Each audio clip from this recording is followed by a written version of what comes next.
Broadcasting live from the city that never quits. We're on a Fez. Ron Bennington, Fez Whatley, 877-692-1027. Another night with Ron and Fez coming up.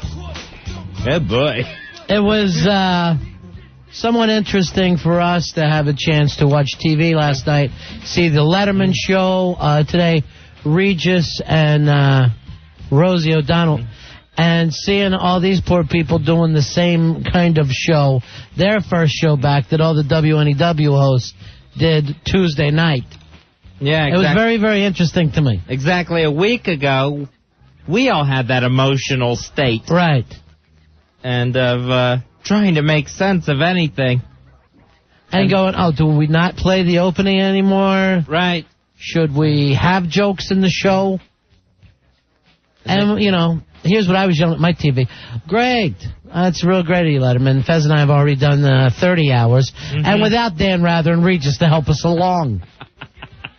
No, but it was very, very rough on him. And boy, it sure was. The Dan Rather thing, Fezzy, I don't even want to talk about because I got a little nervous with that. Like seeing her dad cry.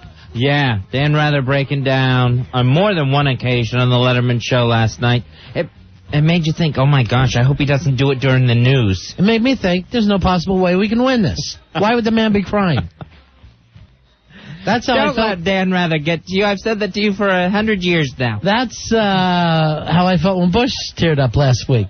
Right, yeah. I'm like, we'll do the tearing up around here, Bubba Louie. You stand guard.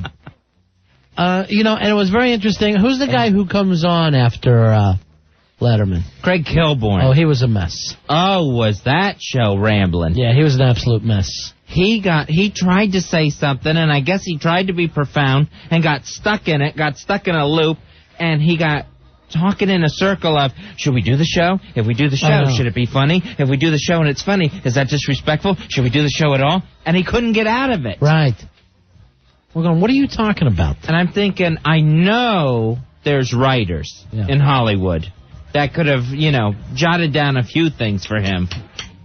So, but I know what those guys are talking about. We're all going through it here at WNEW. You know, it seems like we can't do the same kind of shows we did in the past, at least not for a while. It's not in us. And last night, Fizzy, the angry shows, I never want to go back there. Our show ended angry. You know, one of the things I've always been proud of with the Ron and Fez show is we've never been one of those shows where the hosts are screaming at the phone callers, shut up, you're a moron. Right. You know, be quiet. And we did. Get off my phone, pig. I've always hated that. That was the kind of talk radio that was big when you were a kid, that kind of some guy just screaming at callers for 3 hours. But we got into it last night for some of the reasons that I guess you don't know where you stand, but we found out this about us.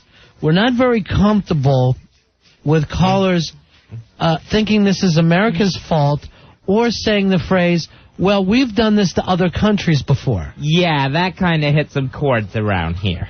So that freaked us out because never has this country and its history gone out of its way to bomb civilians. And, you know, we, like Ronnie said, we don't want to fight with the callers, but I'm not going to let anyone blame the people that were in that building. It's disrespectful. The people that were in the building and the people that, the families that are suffering now. Yeah. The people that were in the airplanes, they weren't, you know. Everybody. And a lot of the victims have been blamed, and in my opinion, the airlines have been blamed pretty hard, Fezzy. When we didn't have a hijacking for 10 years, and then all in one day, it was like a master crime.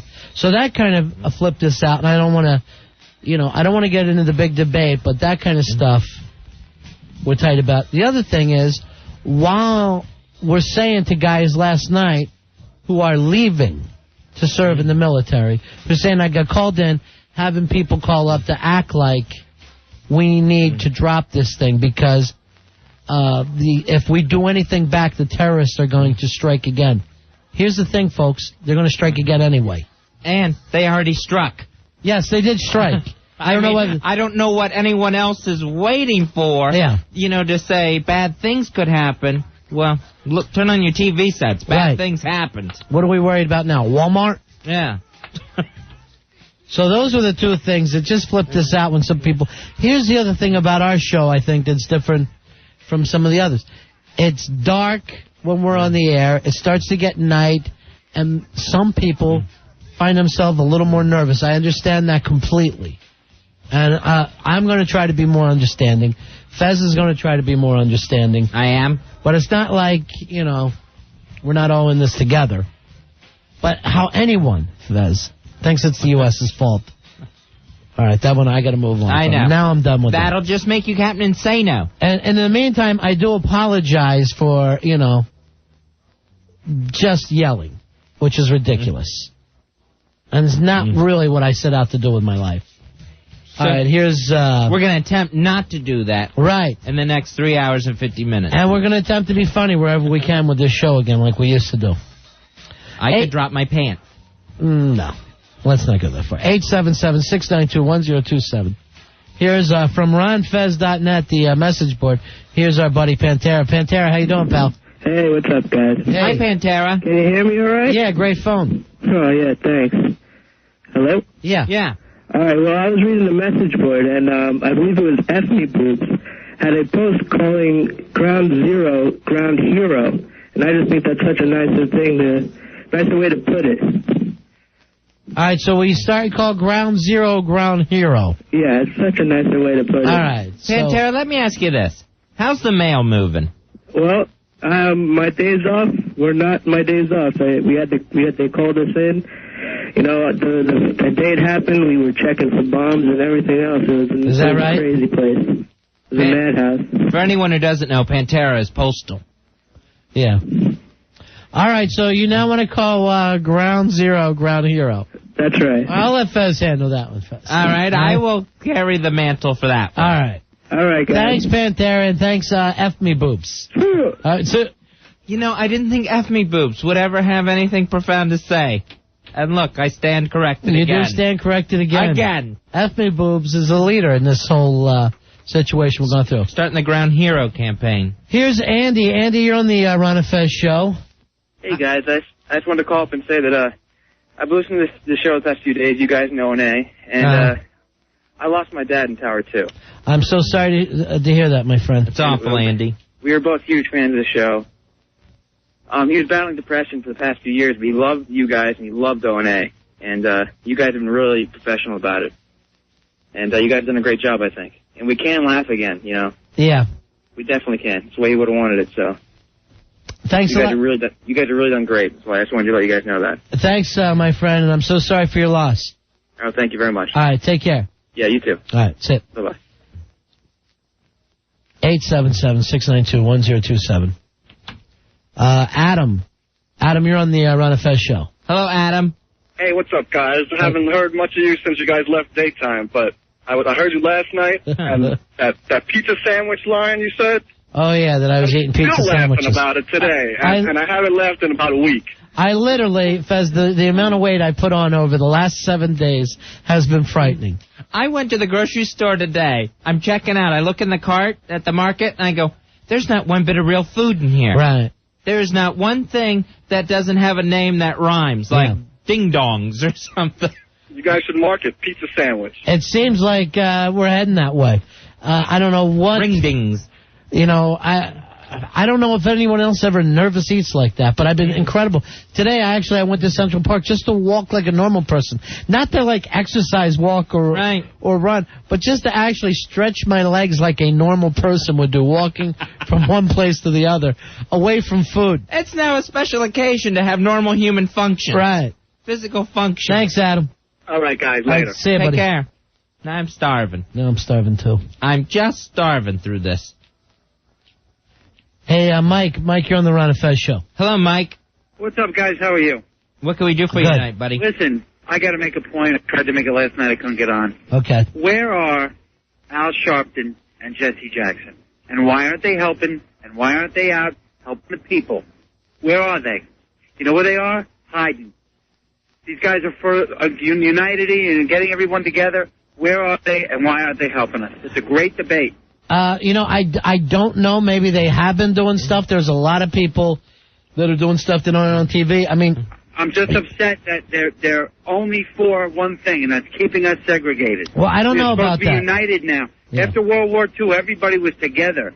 And during the Pearl Harbor, we stood together. These guys are the farthest thing from wanting us to be together. That's why they're nowhere to be found. And everyone in this country needs to know that these two guys are not for unity. They're for segregation. And that's what...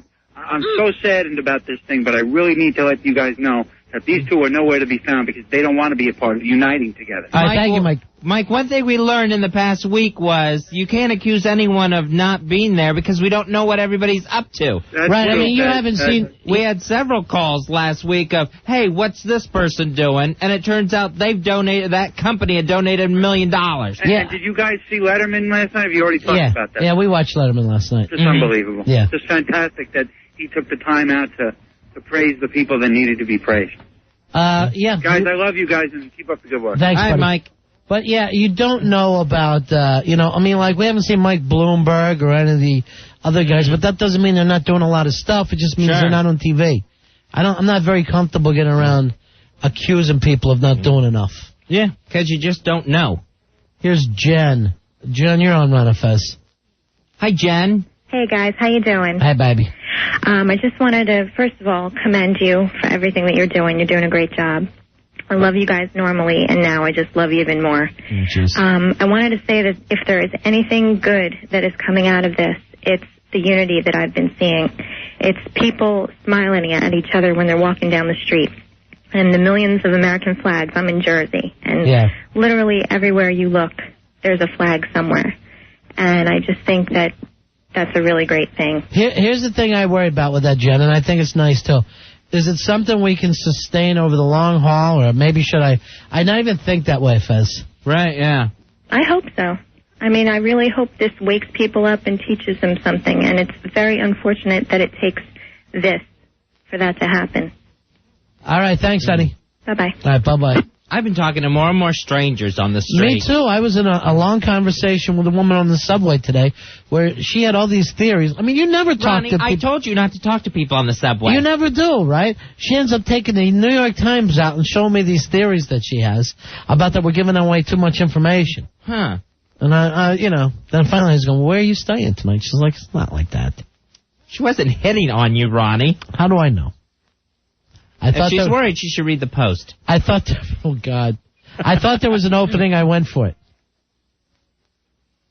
Chris, you're on Ron Fez. Hi, Chris.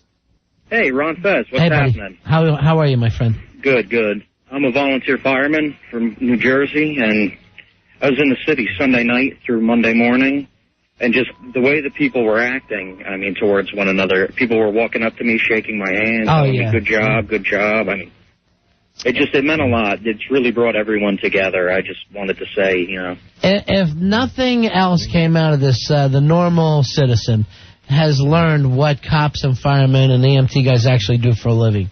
I think it's something we all just took for granted.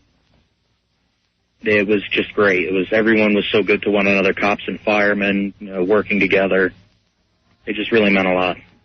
And thanks to you for everything you did, my friend. Thank you. All right, see you later. Good job. Bye-bye. Chris, the volunteer. Take it easy, guys. There he goes. 877-692-1027. Especially volunteer firemen, Fezzi, because we basically thought volunteer firemen put out field fires and had keg parties. Yeah. But that maybe it was just the guys in my neighborhood. They were all learning. We're learning everything. Here's Dave. Dave, you're on Ron Fez. Hello, Dave. Hey, what's going on, guys? I just wanted to say that, Al Sharpton did step out and say so when everything first happened. Yeah. Except that Giuliani actually asked him to take a step back and try not to make a spectacle out of respect, and respectfully he did. Yeah, I just want to say, where's Farrakhan trying to unite all the Muslims in the country? I think Farrakhan did release some kind of statement, some kind of a thing to say this is not the Muslim religion.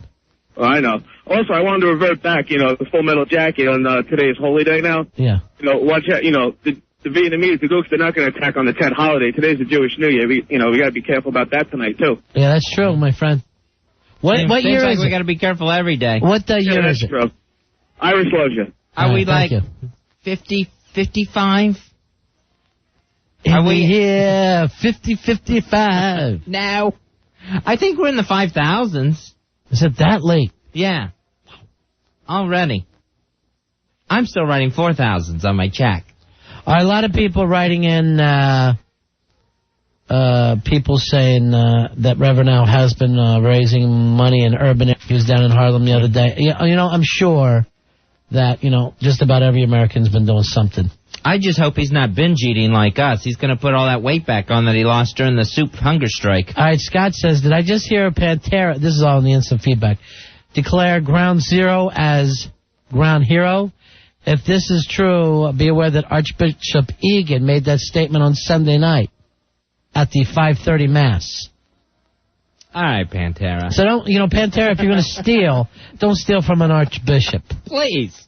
Archbishop Pantera. I'm not too comfortable with the Ground Hero thing anyway. I'm a little nervous about that. Sounds a little morning zoo-ish. Ooga. Here is Frank. Frank, you're on Ron and Fez. Hey, Frank. Hey, gentlemen, how are you? Yeah.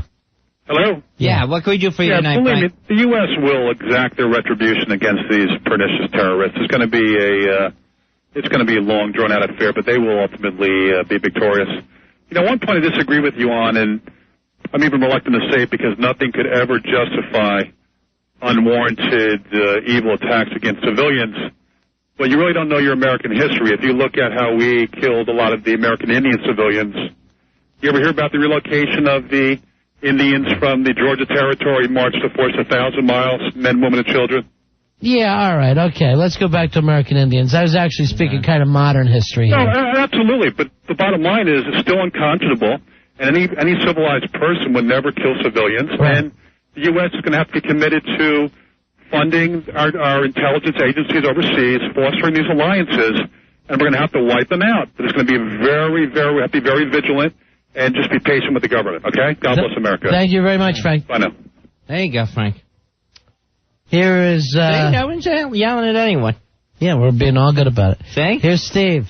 Hey, what's going on, guys? Yeah. Hey, Steve. Hey, I just wanted to commend you guys on the way you've been handling things. I mean, I know a lot of calls been saying it, but truly, I mean, on so many different aspects from, you know, people's opinions to you guys trying to, you know, I don't want to say keep yours away, but, you know, really handling the professional way. Well, we did until last night. Last night we got kind of naughty, and I'm a little bit embarrassed over that, but, hey, you know, we're going to F up every once in a while.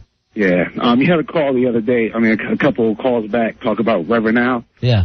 You know, I was just saying that different people do different things, and, you know, this isn't a time when we have to point fingers or anything like that. I agree. You know, he fights for different causes. He's not some rebel rouser or something like that. I'm not here to take up for him or anything like that, but this isn't a time where we need to, you know, lower our standards. Or I got to agree with you, and most of the time, stuff that, you know, any of the stuff that actually gets on my nerves is the American against American stuff. Exactly. I mean, we've got so many different things. I mean, so many Americans didn't even know who bin Laden was until this past attack. And to, you know, all the certain point fingers and things like that, different people, it's just a time that we really need to, this is on our back, you know, in our backyard. We just really need to get together and decide what we're going to do as a nation. So I really do appreciate that, and you guys are great. All right, thanks a lot. Thank you for the call, Steve. Here's Greg. Greg, you're on Ron and Fez. Hi, Greg. Hey, Ron Fez. Hey, buddy. Hey, I have two questions to ask you. Okay. Whatever happened to that guy you called up? Did he come by the station? No, we didn't. Of course not. And I was as wrong as, you know, we were both wrong in that. We were acting like little babies. All right, that's great. And he tore my arms off and fed them to Ronnie. Is what happened. I wasn't going to eat your arms even if you ripped them off. Well, I would hope not. Yeah. All right, one other thing. Do you think you can really get rid of terrorism? Because as long as there are people, they're probably going to be terrorists. Yeah, I agree with you 100% there, but it's like saying get rid of bank robbers. You can't get rid of them, but you can do all kinds of things to try and stop bank robbers, right? Yeah. All right, because we can't give in and just let them rob our banks. Yeah, you're right. All right, buddy? All right, see ya. All right, you got school tomorrow? No school. Tomorrow is, second day of Rosh Hashanah. Okay. Well, have a nice night then tonight, all right? All right, you too. Stay up all night watching cartoons and sleep late. See you later, buddy. All right, see ya. Cool. Lucky. You never let me do that. Well, you know, we don't get off days. Thanks to management. The boys upstairs. That's when we're going to be shock jocks. We'll start taking some shots. In the Golden Tower. Hey, Steve, you're on Ron and Fez. Hello, Steve. Hey, Ronnie. Hey, buddy. You might be more comfortable with your food issue. How about ground sandwich instead of ground hero? You know, that's not a bad idea, Fez. Why don't we start calling that ground hero? All right, thanks. Ben, you're getting hungry already. Yeah, I'm starving. I'm telling you the truth right now, I'm starving. Constantly starving. Starving for junk. Fez, how about ground bone smuggler for you? All right, thanks a lot, Steve. I don't think it's appropriate. I was using. We're not there yet, Steve. I was flossing with a licorice whip today. That's the kind of food thing I've got going. And the fact that you can get one between your teeth doesn't bode well. Oh. That's not a good sign.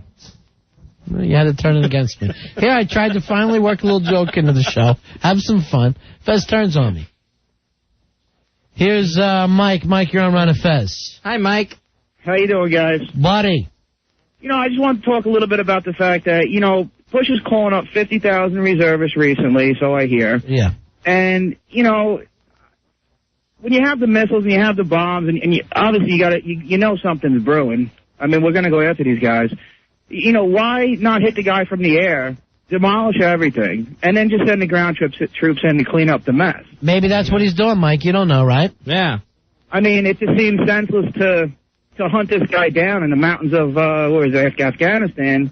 Yeah, you know, when you got the missiles and you got the bombs, I hope he makes the right decision. Wait a minute, hold on, Mike. I got the Pentagon on the other line. They want to know if you want a job. Yeah, can you put them through, please? This man's crazy. Maybe we'll put a war room over at your house, Mike. All right. Sounds good. All right, see you later, my friend. And we don't know if he's going after just one guy. He could be going after pockets of terrorism throughout the Mideast. Steve, you're on Ron and Fez. And France. Hi, guys. I just wanted to elaborate on what that caller said earlier about Al Sharpton. Uh-huh. Why can't he come out and talk about what a good job the police did? Maybe he has done this and he's not on TV. It's really not that bit of important issue depending on everything that's going on. But he's always the first one to slam them when they make a mistake. Uh-huh. You know, why can't he be there and talk about what heroes these guys are and what a great job Right, all right, we went over that I don't know why you need all this stuff from Al Sharpton, but okay. Well, next time I see him, I'll tell him. All right, Steve? All right, Fez for Prez. All right. Can't we just enjoy a Sharpton break? Yes. Here's the thing. If he's on TV, people are furious. They're going to be, yeah. He's not on TV, and it's where the hell is he? I swear to God about this. I got an email the other day, a guy furious, wanting to know why Jeremy Coleman hasn't made a statement yet. And I wrote back to him, what the F does that got to do with anything? What do you want him to say? Our boss to come on and make a statement? Right. I am against terrorism? Oh, he said, I like rumors. I know. He doesn't talk when it's even time to. But that's what people, if Al Sharpton was on TV talking, people were going, he's stealing the spotlight. Yeah, and if Jeremy came on and explained the potpourri that is his ethnic background, you wouldn't want him speaking for any Americans as it is. No kidding. That's the first guy I'd like to find out what the hell's going on in his past. The man tried to tell me he was Chinese the other day. I believe him. I couldn't believe it. I believe it. Daryl, you're on Ron and Fez. Hey, guys, how you doing? Yeah. Hi, Daryl. Hi, how you doing? I was so furious. I don't usually call radio shows, but the two guys that called saying how come Al Sharpton didn't say anything, or just I've been watching the media, TV and radio all week long, and I've seen them everywhere. I've seen them, on Channel 2. I saw them on BET, which I doubt any of those two guys ever see. Right. And even Louis Farrakhan, they all condemn this, this act.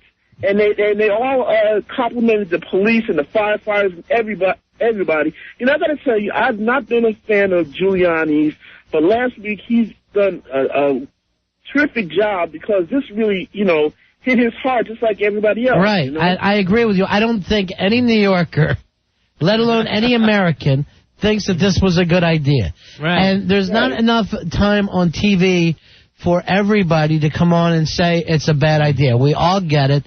This has really been about, more than anybody else, about the New York Fire Department and Police Department, and those have been the heroes.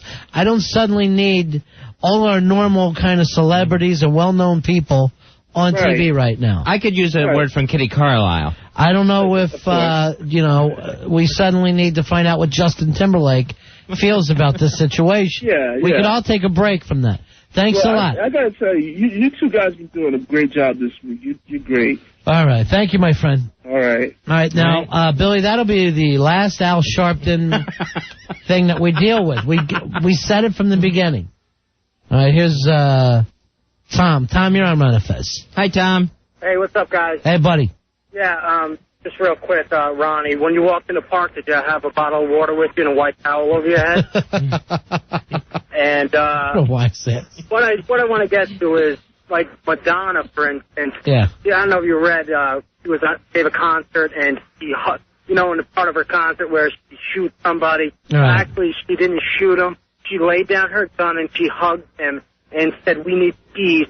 And then one of the other ones from Backstreet Boys, Richardson, said, "We need to find out why these people had to do this. We need to find out what caused this and why they felt they needed to do this." I'm just afraid, soon all these stars are going to get on MTV, and they're going to start, being impressionable to, the younger viewers to try to come to grips and understand these bastards.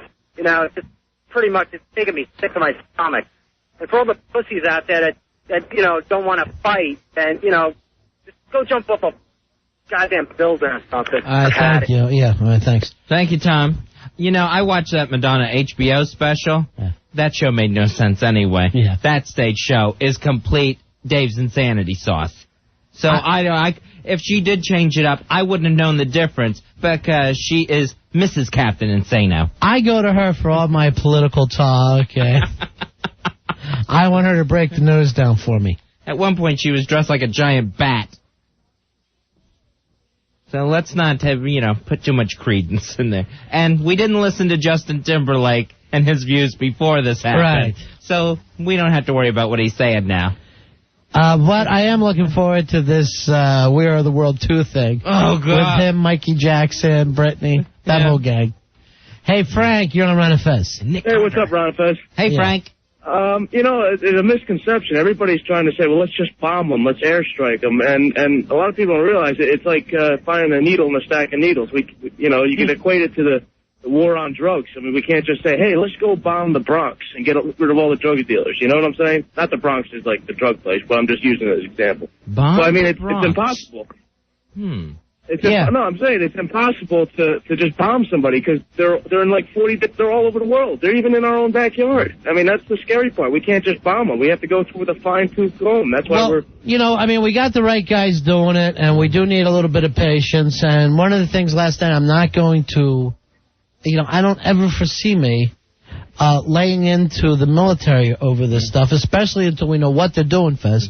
To me, it would be make as much sense as attacking the firemen and the cops right now. Sure. That's what I agree with you. What you said before about what are Americans going to do? They're going to change their thought and everything like that. Right. And I think a lot of people are waiting for this big bomb to come, and it's not going to come. It's going to be, like you said, it's going to be a slow, drawn-out thing. So, what are we going to do? All right, we'll have to see what the president and the military's up to. Thank you, Frank. All right, thanks, guys. All right, see ya. It's all going to unfold.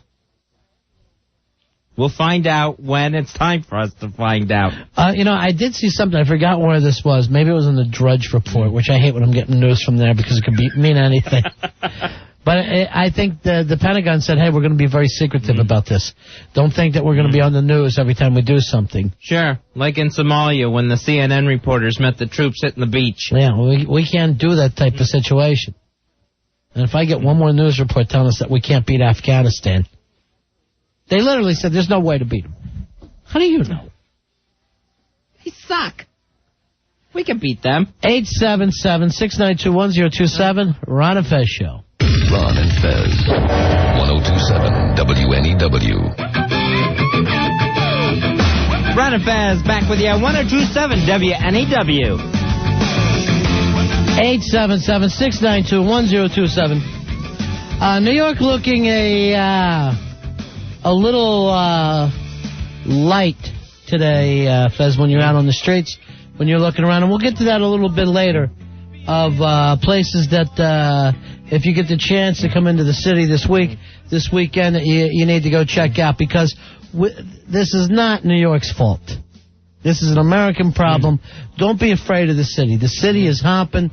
The city's kicking ass, and you want to be here for it. So you don't want to miss out on any of it. You don't have to be scared, like Ronnie said. There's plenty to do in New York City. We'll talk about that a little later on. 877-692-1027. Here's Margaret. Margaret, you're on Ron and Fez. Hey, Margaret. Hi, Ron and Fez. Hey. Love you. Thank you, babe. I just want to say I'm channel surfing like everyone over the weekend with the various cable news stations here. I'm from New Jersey.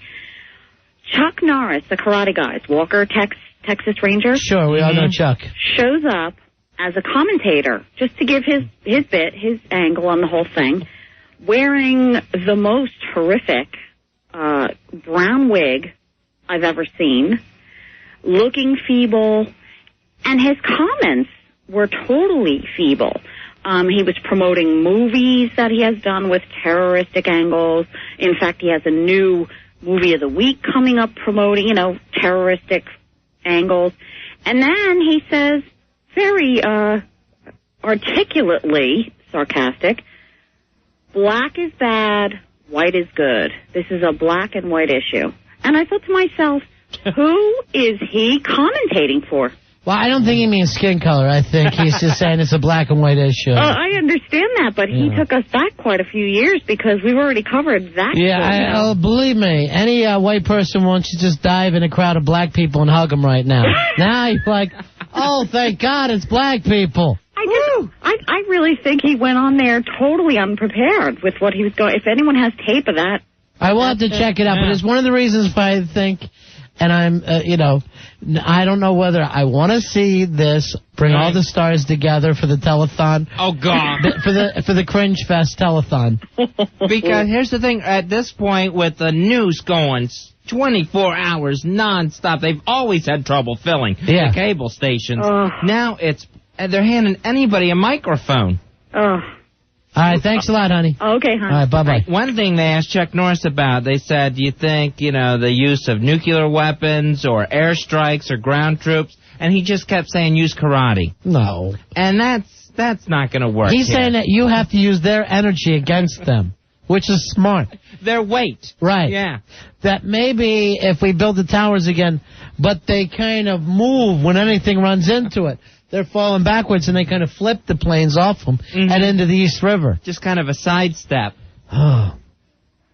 Have any of those karate guys ever won a fight in real life?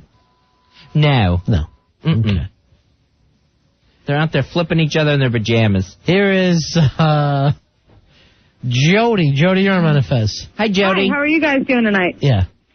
Happy Rosh Hashanah. Same to you. Happy New Year. Guys. I can't believe we got to work New Year's again. I'm actually late for dinner because I just want to tell you guys this really quick. Today I was watching Regis and Kelly. Oh, yeah. Did you see? I saw that today. Did you see Kelly's outfit? God, that alone is a crisis. Yeah. But that helped me so much because she's wearing a gigantic flag. That's been the giggle. She wore like a tattered flag dress. Right. Oh, God, that was the I know what she's saying all week, too. When we go back to work, I'm wearing my flag dress. I know, exactly. You should wear your flag dress. I'm going to wear my flag dress. I hope you do. I'm going to wear it. I am not wearing my flag dress. No. There's no way I would ever wear my flag dress back to work Kelly style. I screamed. I'm watching Regis and Kelly, and I screamed, oh, my God, Billy Staples got on TV. But when I saw that gigantic flag. But anyways, Regis going down to ground zero. Ground hero. Like Pantera and F Me Boobs stole. Yeah. It's Ground Hero. From Archbishop Egan. I'm starting to humiliated for him. Now I'm starving. I'm actually humiliated for him today. Pantera? No, for Regis. Oh, Regis. Nobody even was, grateful to see him. What the hell? He thought with all his power, he would actually get down there. Yeah, people Stay were away. working. His power. People were working. He needed to stay and help Kelly pick out an outfit instead. Yeah. And he did it. All right, thanks, honey. I'm afraid. Bye. I'm afraid tomorrow Kelly Ripa is going to be in a map of the United States.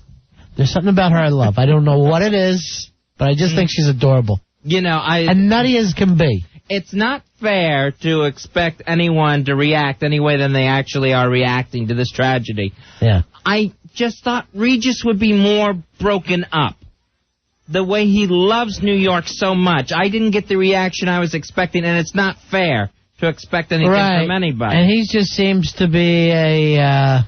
I think he's going with the whole, I'm a professional. And I'm an optimistic guy. Yeah. But it was weird. It's weird to see. Not everybody takes this other ways. Yeah. Some people, Fez, they even say, just disassociate 100%. That's the British way. Mm-hmm. When they used to bomb London, people would act like they didn't even see it.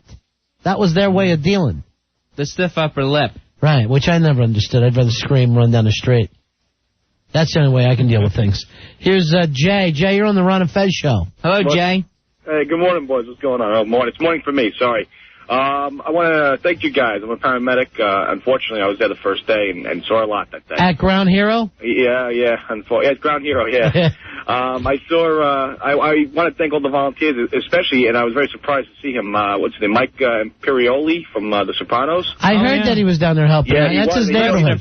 He was down there with the grunts. He just had a little name tag on. It said Mike, and I was there. I was like, I was pretty impressed. I walked by him. I didn't get a chance to, stop and thank him, though. I just seen all these flags out here, Ronnie, for you. I'm going to sit down, a little patriotic apple pie a la mode now, I'm starving, my friend. Oh, nice. I'm starving. There you go. Jay, if you know how much I've eaten in the past week, it's frightening. Out of sheer depression, I've gained about 10 pounds. It's been amazing. I could lose 10 pounds and not even affect what I put on in the past week. I'm the anti-ass man. I'm going in the wrong direction. My staples are popping on my pants. You're going to have to get the part of his stapled stomach, put it into yours, just to, open you up a little bit. Make some room. I don't want mine stapled. I need it let out. Jay, my friend, thanks for everything you guys did, too. Seriously. Bye-bye. All right, bye. That's cool. Christopher from The Sopranos down there. He lives in Tribeca. Right. So a lot of those guys that were home just, they took off. They went running for Ground Hero just as quick as they could. I wonder if with the donations that if he just brought a big bunch of lady shoes, like to his girlfriend on the show. See, that's a show, Fez. It's not real world that you watch. It's They're Sopranos. all size 10s, Ronnie. They make up everything. Here is Anthony. Anthony, you're on Ron and Fez. Hey, Anthony. John, guys, what's going on? Yeah. You're on the air, buddy. Hey, you know what, man? I'm looking at these tickers on all these cable channels and everything. Yeah. The other day I was watching it when they had the Mass at St. Patrick's Cathedral and everything. I really don't care how many organs St. Patrick's Cathedral has. You know what I mean? They put the name, information on these. Right. It's like just put, and they put Giuliani puts out a statement, fine. But do they have to print how many trucks were used to clean the garbage up? I mean, they're on 24 hours a day. They don't know what to do anymore. Yeah, just take it off then. Yeah, I agree. Yeah, sure. Just take it off, you know what I mean? Another thing, with the poems and everything, and everybody coming on and reading poems, that time is past. I got one. Osama, we're going to spare the drama. Go call your mama. See ya! All right, my friend. Osama, we're going to spare the drama. Go call your mama. I love it. That's been my favorite poem so far. The poem's the only thing that gets Fezzy through. Yeah. A bad poem with me going, what? In the background. Just makes him giggle. Here's Frank. Frank, you're on Ron and Fez. Hey, Frank. Hey, how you guys doing? Yeah. Before I start, I just want to say, it can't be said enough just to thank everybody that's helped out, that's been donating things, and just the response has been insane, the amount of people, the amount of money. It actually was too much. It was too much, and we've got to get to the next phase of what we're going to do. Fezzy, they don't need any more food. They don't need any more blood. No. We got to figure out what we're doing with the money. Of giving them money, and we've got to figure out something about helping all the businesses in New York City. That'll be the next step, making sure New York stays alive and kicking. But and also, I know you guys are big Mafia Mob players back then. I just want to say, God bless Santos and Toe Swaps. There you go, my friend. Hopefully they come out. But the main reason I called is that, what do you guys think about Giuliani staying in for the year? It's on a lot of people's minds because of the job he's done. Personally, after what I've seen him do, he could be lifetime mayor if he wants. That's called king. We could put up with his nuttiness from time to time as long as he comes through like this when we need him. I really am in no mood for an election. I would not know what to do right now. Well, a year doesn't seem like too long to me. When the mayor changes office, they changes down the line. The commissioner, I mean, Kerrick said he's out when Giuliani leaves. You figure the fire, everything takes Well, yeah, the new guy brings in all his new people. Yeah. The other thing here, I already heard that Bush is interested in bringing Giuliani in as part of the federal government. Nice. So, you know, That's a there's nice gig. There's our czar against street performers or whatever he's going to be doing. Against Boyer buses. Yeah. Hey, thanks, Frankie. Thank you. All right, see you, my friend. Take care, Frank. Thank you for the call. 877-692-1027. But so many people depended on the mayor. Actually, a lot more than the president or the governor or anybody else right now. People look to the mayor. They look to the mayor. We thank him so much, and he's getting the big kudos on TV. Oh, yeah. The Letterman tribute. The Letterman, he's getting it from the Democrats, from Hillary. Everybody is just amazed because the guy doesn't sleep. What they don't realize is that he acts like this when things are good. He's still giving 12 things a day. He needs something like this just to use up his energy. He's as passionate about jaywalking and being against that as he is rebuilding New York. Yeah. The man has one energy level. Right. Intense. He's intense. God bless him. Here's Ralph. Ralph, you're on Ron and Fez. Hey, Ralph. Hey, Ron, Fez. How are you guys? Yeah. Good. Go ahead, buddy. Hey, basically, I just wanted, because last night I was listening to you guys, and I heard that one girl call up about that song she had made, even though she didn't want to admit that she had stolen the title and all. Right, yeah. Yeah. We shall overcome. Right. So I've got one called Amazing Grace I'd like you to hear. I have one that I don't hide the fact that it's stolen from another song, and maybe you'd recognize it once I start singing it. All right, let's hear it. All right, it's Taliban, send us Bin Laden. Mushroom cloud come, I wanna go home. So far, that's all I got. Hey, that's more than Airsick has come through with. Where's Billy? Taliban, send us Bin Laden. All right, but then we put the drama and mama and llama and all that stuff in there. All right, very nice.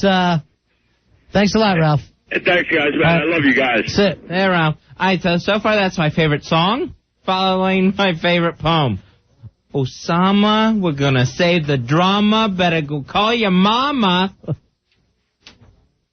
Hey, Laura, you're on Ron and Fez. Hi, Laura. I don't have a song, but I figured just want to see if you guys can get some of your listeners to pay a little more attention to each other, be a little bit kinder to one another.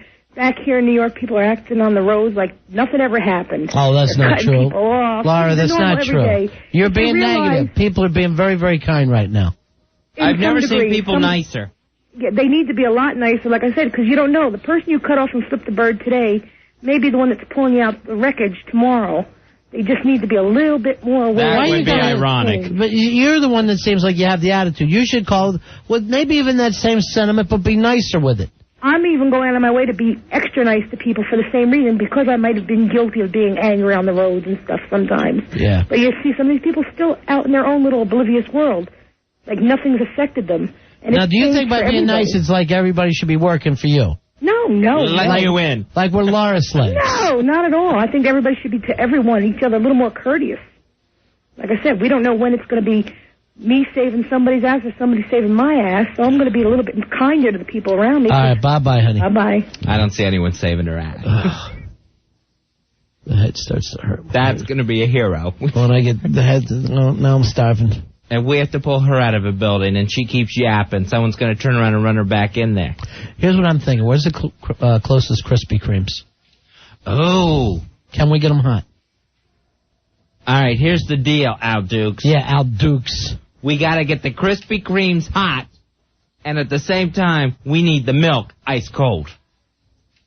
All right, so donuts hot and... No, don't say donuts when you're talking about Krispy Kremes. We're talking about a Manhattan Krispy Kreme that we want to start helping out by making a purchase. Is that a problem? Where's the closest place to here? I'll find one very close What do you by. mean, find one? I'll How look quick? it up. I'm going to look up and see if you can find it in 3 minutes. Okay. All right, ready? Run. Go. Let's see if anyone can beat Al. Oh, please. I know there's one on the Upper West Side, but that's not going to be hot. Right. I only want the classic. Don't bring me the other cream-filled and stuff like that, because it'll just get my way. And I'm wondering if there's one like around 50th Street. Really? That close? I'm wondering. I may be mistaken.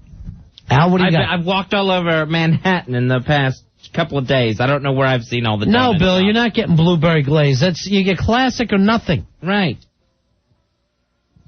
It Drives me takes time nuts. to type in that message. I know.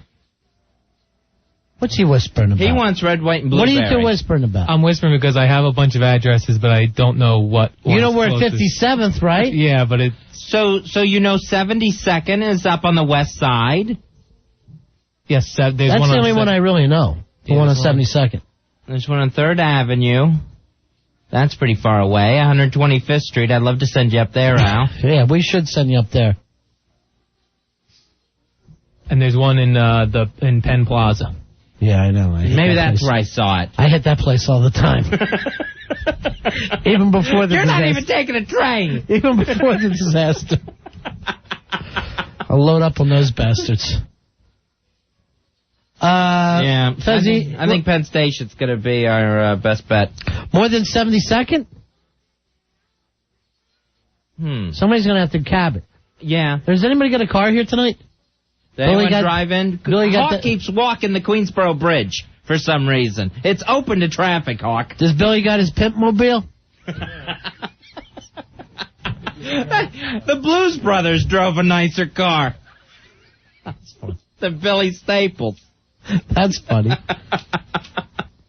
right, look who's on the phone here. Crazy Claire. Oh, boy. Hey, Claire. How you doing, honey? Hi, guys. Yeah. I have bad news. Actually, it's just bad news for me. All right, what is it, honey? All right, I live on the 8th floor of a building, Uh-huh. Really, Luca? and my cat ripped a hole in the screen, and he went onto the terrace, and he fell down and died. And I know you guys are going to say that maybe it's like, you know, maybe he jumped for it. So you're already doing your own jokes. No, I'm absolutely joking. Here's what I'm worried, Crazy Claire. What? Were you having another one of your episodes and chucked your cat off the balcony, honey? No. How do you know? You can't say that. Do you think you may have? No, I didn't. All right, why would a cat fall off a balcony? Because he's a moron, or he was a moron. What was his name? Hilo. Squishy. Hilo. My sister named him after a volcano. Oh. All right, so that's bad news for you, right? Yeah. Yeah. I don't know. So I just called to complain. What happened to the whole landing on their feet? He did. That's the problem. Oh, no. Yeah. Now it's coming out his back. Fez, if you fell 9 stories, I don't know, even if you landed on your feet, you get pretty messed up. I don't claim to be a cat. Fez would bounce like he was on the moon with that ass of his. But, yeah, I don't know. But I thought he was going to live, because he lived for, 2 days in the hospital. Well, at least he never was in pain. Well, Oh, 2 for days? 2 days, Ronnie. Oh, then I guess he was in a lot of pain. Yeah, Well, at least I wasn't in pain, is yeah, what well, I'm it was saying. $2,000, actually, the bill. Don't pay him. Say, what are you going to do? Bring my cat back to life? They had him on more medication than anything. But I was saying to them, I was like, after we're done with this whole ordeal, I'm going to get him a cape. You got any cat meds? What? Cat meds? No, I don't have any. Always try to grab, whenever there's a death in the family, grab the meds.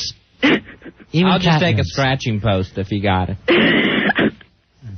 Or maybe those frisky cat treats. Well, I'm sorry for this. I'm sorry you lost I know, your... I've had enough with, this, whatever, I'm about to, break down. Ronnie, what would make a cat try to break out of a place? All right, well, Look, let me tell you something, Fezzy. That cat, and who's ever going to forget Little Pancake, he was more like a member of the family. It's so terrible. What? All right, whatever.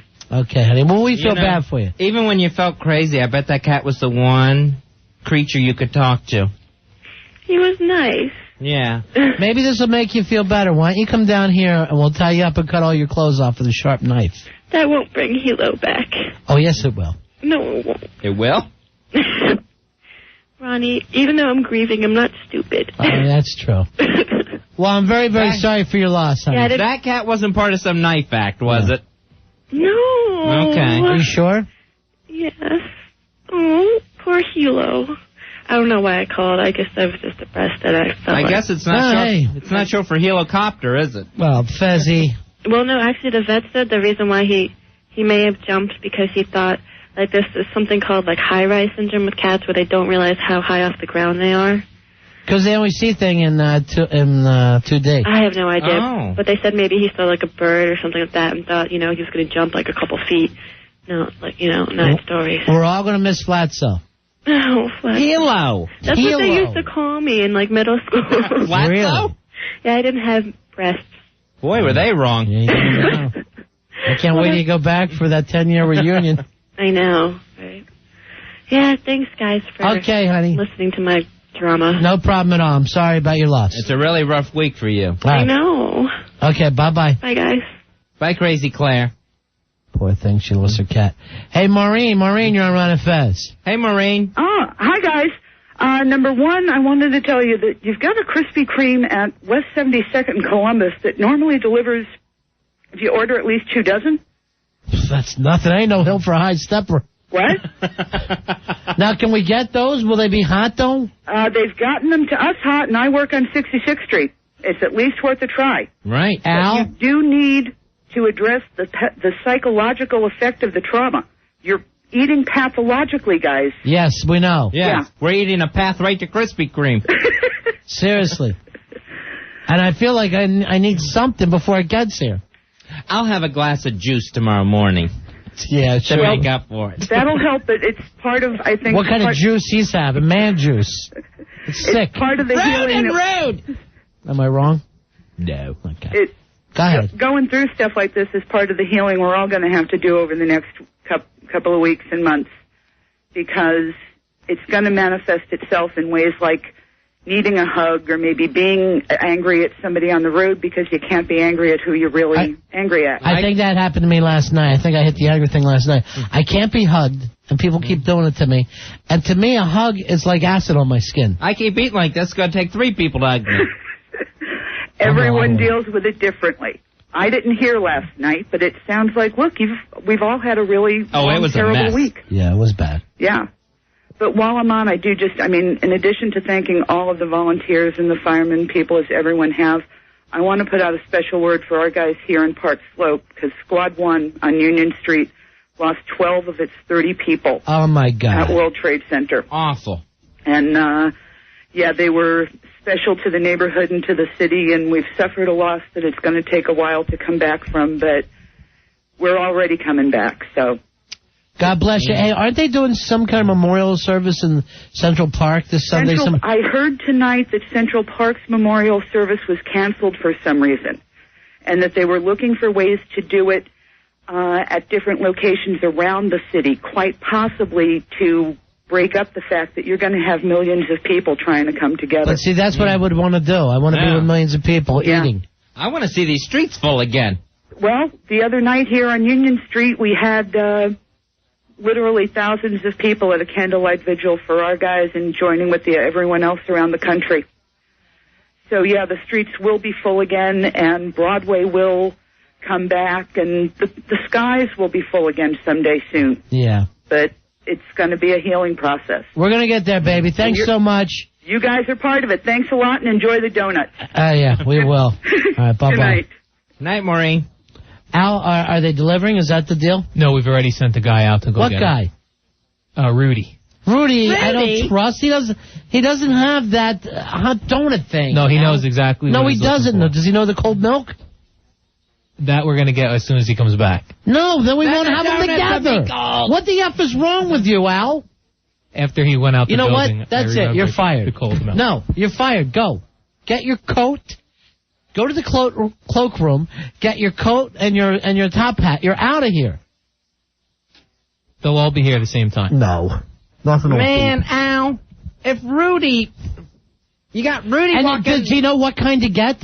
Yes, he does. What kind? The glazed, the regular glazed. The classics, the right? classic glazed. And he knows hot. And I don't want one blueberry one in there that is going to stink up the box. No. It's only the glazed in the box. How many is he getting? 2 dozen. And then what else? And cold milks. Al, you don't understand. I've been under a lot of stress. I'm trying to gain as much weight as I possibly can. And you don't understand Rudy. He's walking down the sidewalk up to 72nd Street. Is he walking? Someone rolls a ball. That's it. He sees a dog in the park, he's going to go chasing him. Another thing, do you ever smell his fingers? What is he doing? What is on those fingers? His fingernails are brown at all time, and you're having him load donuts for me. I don't think he's going to touch him. He'll just keep them in the box. He's such a chain smoker that if he ran out of cigarettes, he could literally smoke one of his fingers. If anything, that's how tobacco stained they are. No, he's smoking ass because I smelled those hands. Ew! And they stink. Look at me, Al. He literally did have a ciggy butt. They stink like ass, and I'm not eating that. I don't want ass fingers on my donut. Why will you go rushing out with Rudy, the B team? I wasn't sure who else to send. I didn't want... You got Rory, who's in great shape, and how did you send them? By cab. What's it going to cost us for these donuts? $60? I hope you pinned a note to his fat chest. It's going to be fun. That cabbie's going to have him all over the place. Taking advantage of a tard. All right. I don't know whether we're going to go on with the show. We're going to take a break, and either Fez and I quit, or we'll be right back. There's no way the Rudy plan's working. And I mean Rudy, the guy that works here, not Rudy the mayor. Why didn't we just have them deliver? He calls and they don't deliver this far away. But the lady just said she got him at 66. Maureen said 66th Street. We're 57. Yeah, he had just called them. Did you explain the radio thing? Do the math. Did you explain the radio gimmick? Yeah. No, I didn't do that. Why not, Al? You know what? I'm putting in a vote right now. Mad Producer takes over. Wow. Can I get a second? Second. Anybody want a second? Second. I don't know whether you can do that twice. Let's take a break, Fez. When we come back, we'll look at the bylaws. All right. We're on a Fez. Ron and Fez, 102.7 WNEW. We're the binge eaters. We're Ron and Fez. The Krispy Kreme donut should be on the way. All right, I'm the first to admit we got a little problem here with constant eating, especially of starches and carbohydrates. Here is Felita. Hola, Felita. Hi. Hola, Felita. ¿Cómo está? Bien, gracias. I don't know what that What's up with the girl with the cat? Crazy Claire, her cat died. Oh, you mean Flatso? Oh, my God. Why is he gonna be hollering? All right, Felita. Her cat died. Yo, but what? You know what I've been meant to ask y'all for the longest? I couldn't never hardly get through. Whatever happened to Slave Betty? Oh, my God, we haven't seen Betty in forever. No, useless Betty, Slave Betty. I think Betty was another stalker Patty. Yeah, she was. I think she might have went back to the heartland, wherever she was from. She was trying to make it as an actress.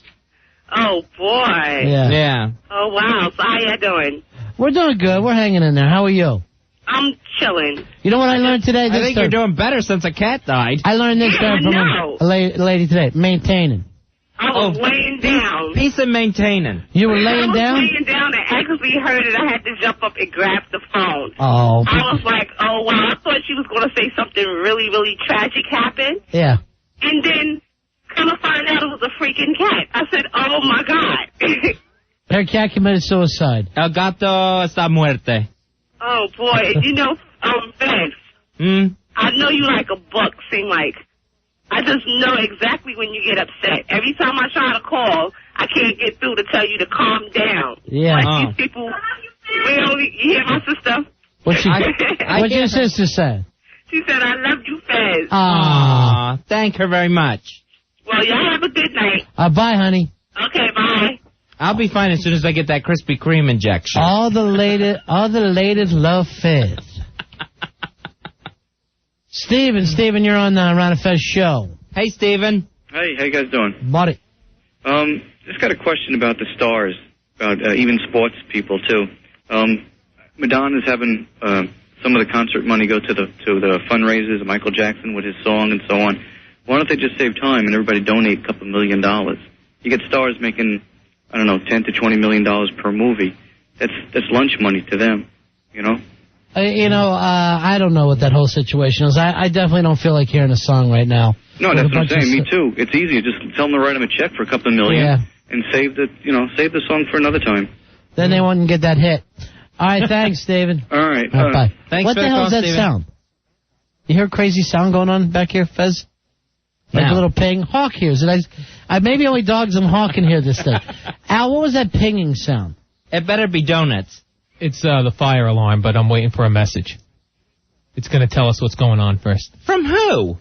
They said after it beeps and someone gives you a message as to what's happening. Well, you know, this week we don't wish to stay in buildings after they tell us it's safe. Right. All the Oh, people. now I hear it. Yeah. Either Well, that go or, listen, Al. either that or Instead of being there's in here. that pinging. It sounds like there's a sale in ladies' garments. More and more, Al looks at me like the master's voice. Have you noticed that? He just turns his head and looks at me. What is he, the RCA dog? I think he is. Shelley, you're on Ron and Fez. Hi, Ron and Fez. How are you guys? Hey. I just want to say I love you, and I just want to send my love out to everybody, first of all, because we all have to really love each other right now. Big love. Lots of love. Big love. Maintain the love. The second thing is, as far as comfort food, the best thing I have been eating all week is the Swanson or Banquet fried chicken in the box. Nice. Very little chicken, a whole lot of the fried parts.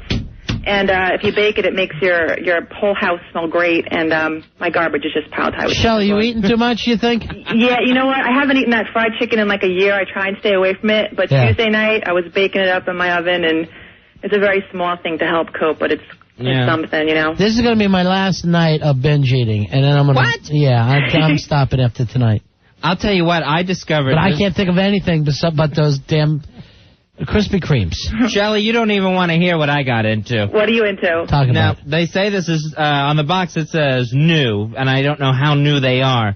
But from the fine folks at Orida, have you heard of a little invention called tater dogs? Oh, no. Is that like a tater tot with a hot dog stuffed in it? You got it, baby. Yummy. Send me some. A cocktail weenie shoved inside a tater tot with cheese. What's better than that?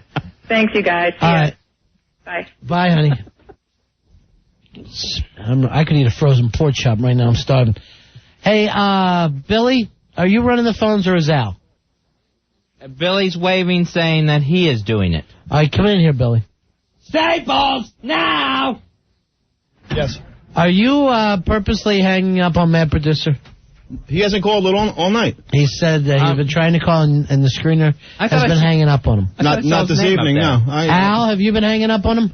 Not tonight. The other night I was. Why are you hanging up on him the other night? Because I'm still waiting for Jack Nicholson. I'm still waiting for my Krispy Kremes. They're on the way. Right now, if Jack Nicholson was at one door and the Krispy Kremes at the other, I'm diving at the creams. If we end up getting hot milk and cold donuts, I'm going to have a fit. Just know it now.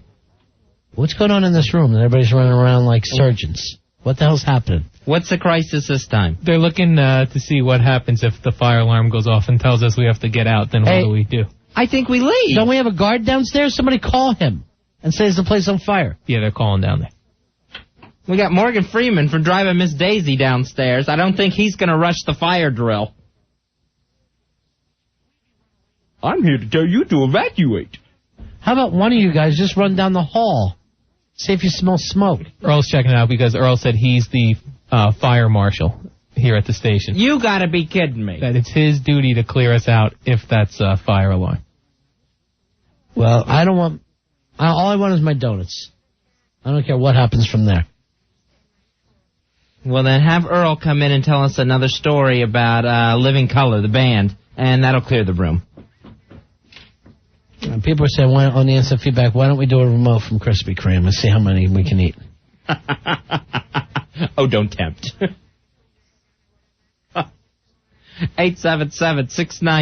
877-692-1027. All right, let me take some calls here, Fezzy. Here's Danny. Danny, you're on Ron and Fez. Hey, Danny. Hey, how are you?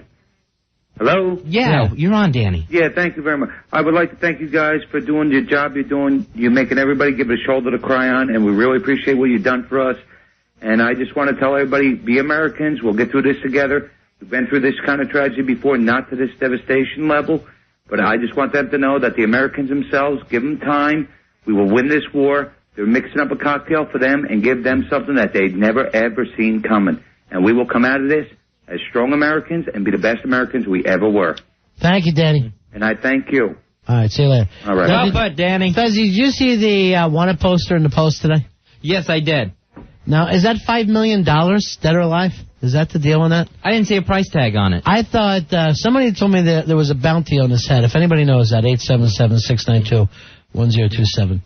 It would be interesting if there was a bounty. Yeah. We'd let anybody get him. Sure. Osama bin Laden. Can you imagine what $5 million would be to one of those guys? You could buy half the country. Nice. Now, I thought I had heard, last week that Germany had put out some sort of bounty on bin Laden.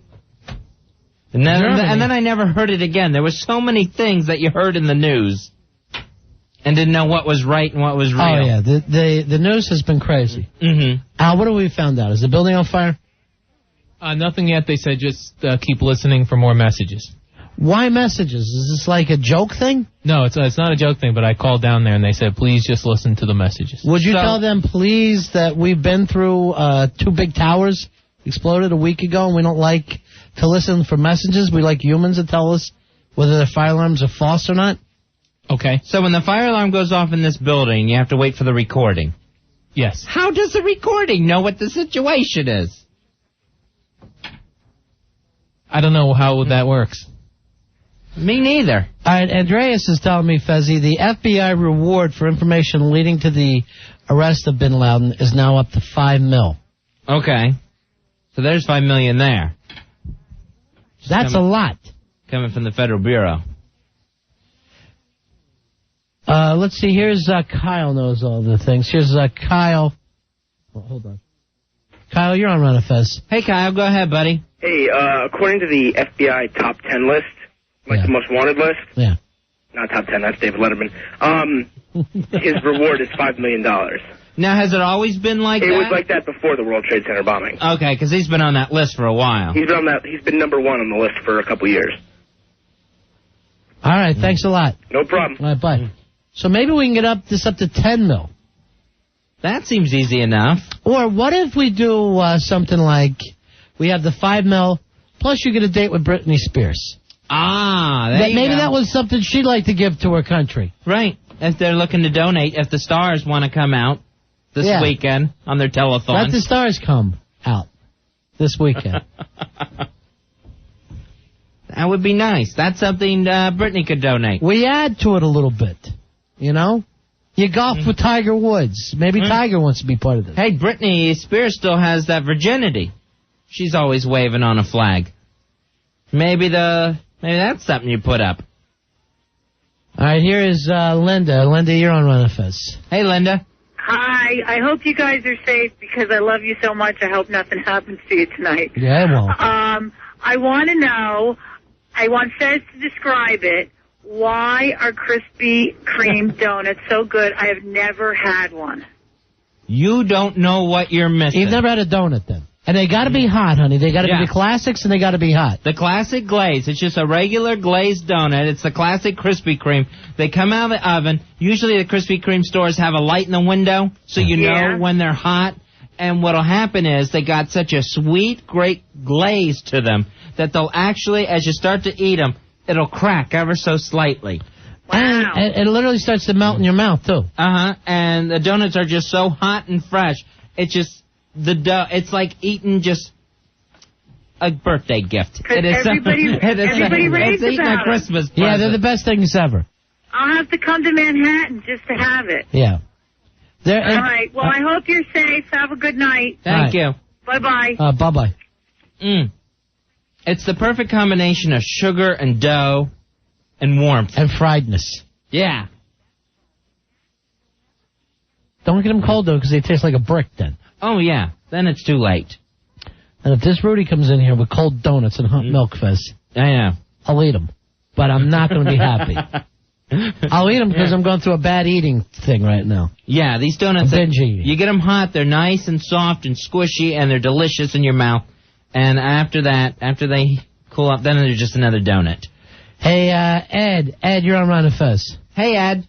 Hey, Ron and Fez, thanks for putting a smile on my face today, guys. Oh, sure, buddy. I don't even know what we did. I want you to help me answer a question that I'm finding in the minds of a lot of foreigners that don't know what we've been through in the past 20 years. The question being, how could these planes get taken with knives? And if these people... apparently, here's what they said. They had these knives, and they said, we also have a bomb, which apparently they did not, but they faked the bomb thing. Yeah. And Right, but also, that's not... leading up to this point was, if anyone says they have a bomb or they say they have a gun, you don't have to see it. You just believe them. Land the plane wherever they want. We'll make a trade for it. We worried about the lives first. Because they've always asked for money. They've asked for their brothers to be released from a Turkish prison somewhere. Right. Or a ride. Yeah, They've never done this. Yeah. Americans know now. It will never happen again. Even if they have guns, I'm sure of it. People will fight to the death. Yeah.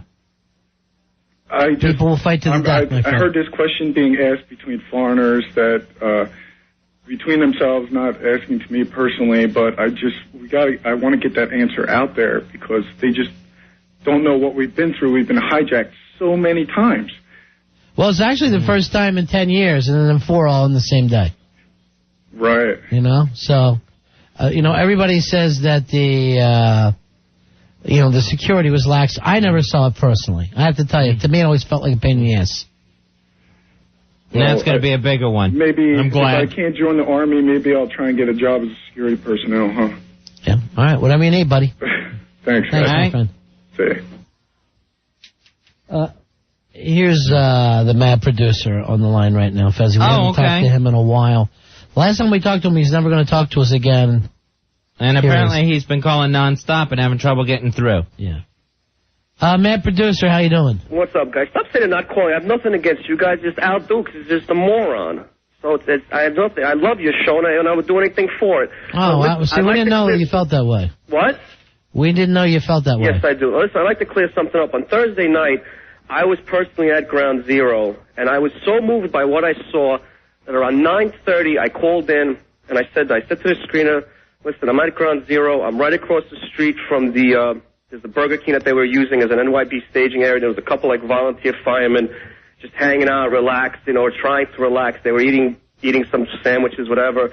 And I said to myself, it would be cool to call in the show and see if you guys wanted to speak to them. I call in right away. I tell the phone screener, that he asked me, how did I get down there? I explained to him how I got down there. He's like, all right, puts me on hold. I was on hold for about, I'd say, a good 10, 15 minutes, and the phone crapped out on me. As I was on hold, I heard that Billy Staples was in the area. I think he was on the West Side Highway trying to get down or something. So I had my truck with me, and I could drive in and out of there, no problem. So I called back the screener. I said, listen, you cut me off.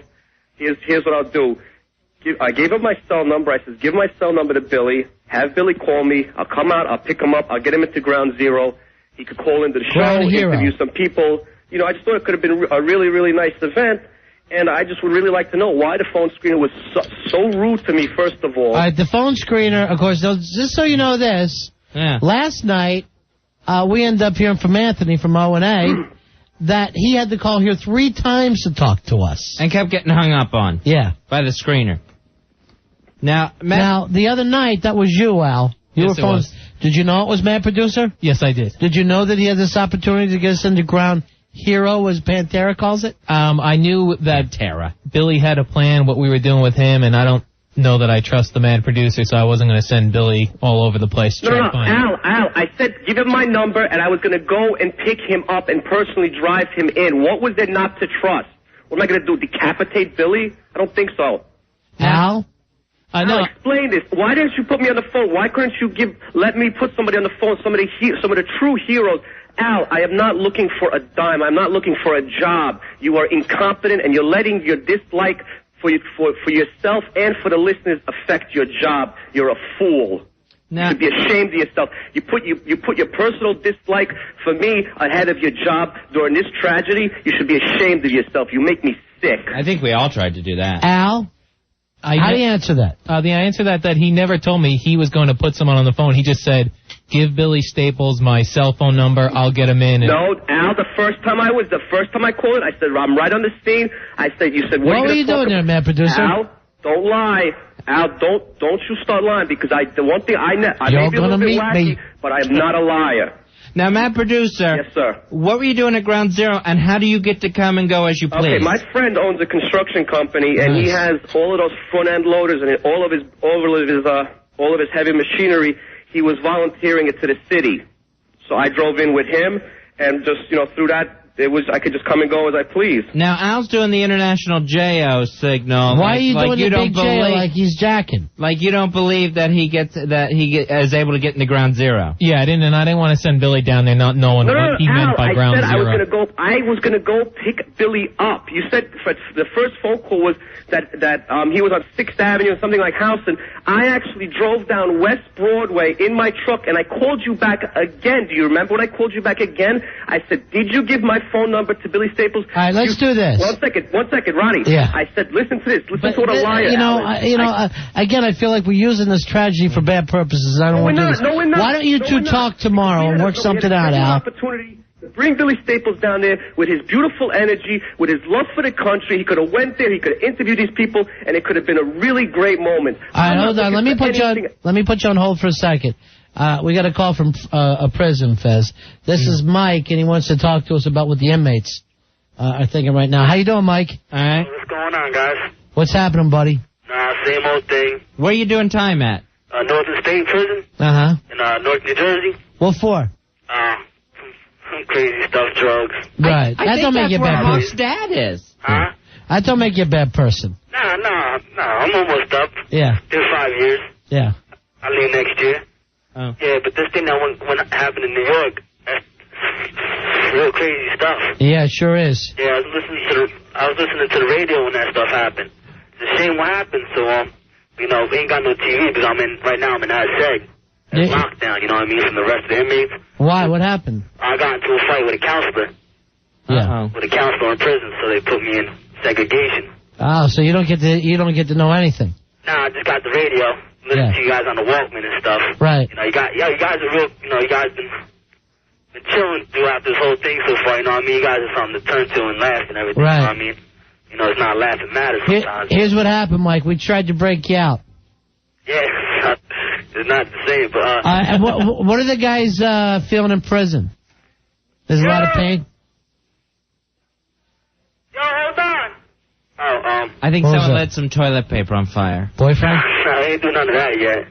Not yet. Everybody, people saying if they go to war, you know what I mean? Yeah. Talking about if they go to war and stuff that, if they came down to them coming out, they want help, you know what I mean? Because we ain't here in this situation. Sure. Like Dirty Dozen. You know what I mean? But if it came down to that, I'd fight for U.S. no matter what. They're not hot if you're sitting them in the corner, Al. They're just getting colder. I did what I did. They didn't put me here. I put myself here. That's beautiful. You know what I mean? I go over there. I'll pull that little disgusting bastard out by his beard. Knock all the lights out of his stuff. All right, Al, as cold as if they came out of the fridge. Feel how cold the box is. Said they were warm when he got them, when they made them, that they just made them. Hey, yo. So, it's hard to get in touch with you guys. Huh? He's cold. Freezing cold. Like a micro. Hey, yo, you guys ain't even talking to me now. Right now, Mike's got it better off. Yeah, I got it better off right now. He's the guy on the phone calling from prison. I got 3 meals a day, a bed to sleep in. Huh? All the motion I need. You ever sleep with guys? No, I ain't never slept with a guy. I got 2 kids out there and a lovely wife. You think you might like to meet Fez after you get out? No, I'm alright. I'll be alright. I'm alright. I don't go that way. Ain't too much time to turn me out like that. As long as you're sure. I'm positive. I'm positive. Ain't nobody coming in my back door. What about Skull? Huh? Skull?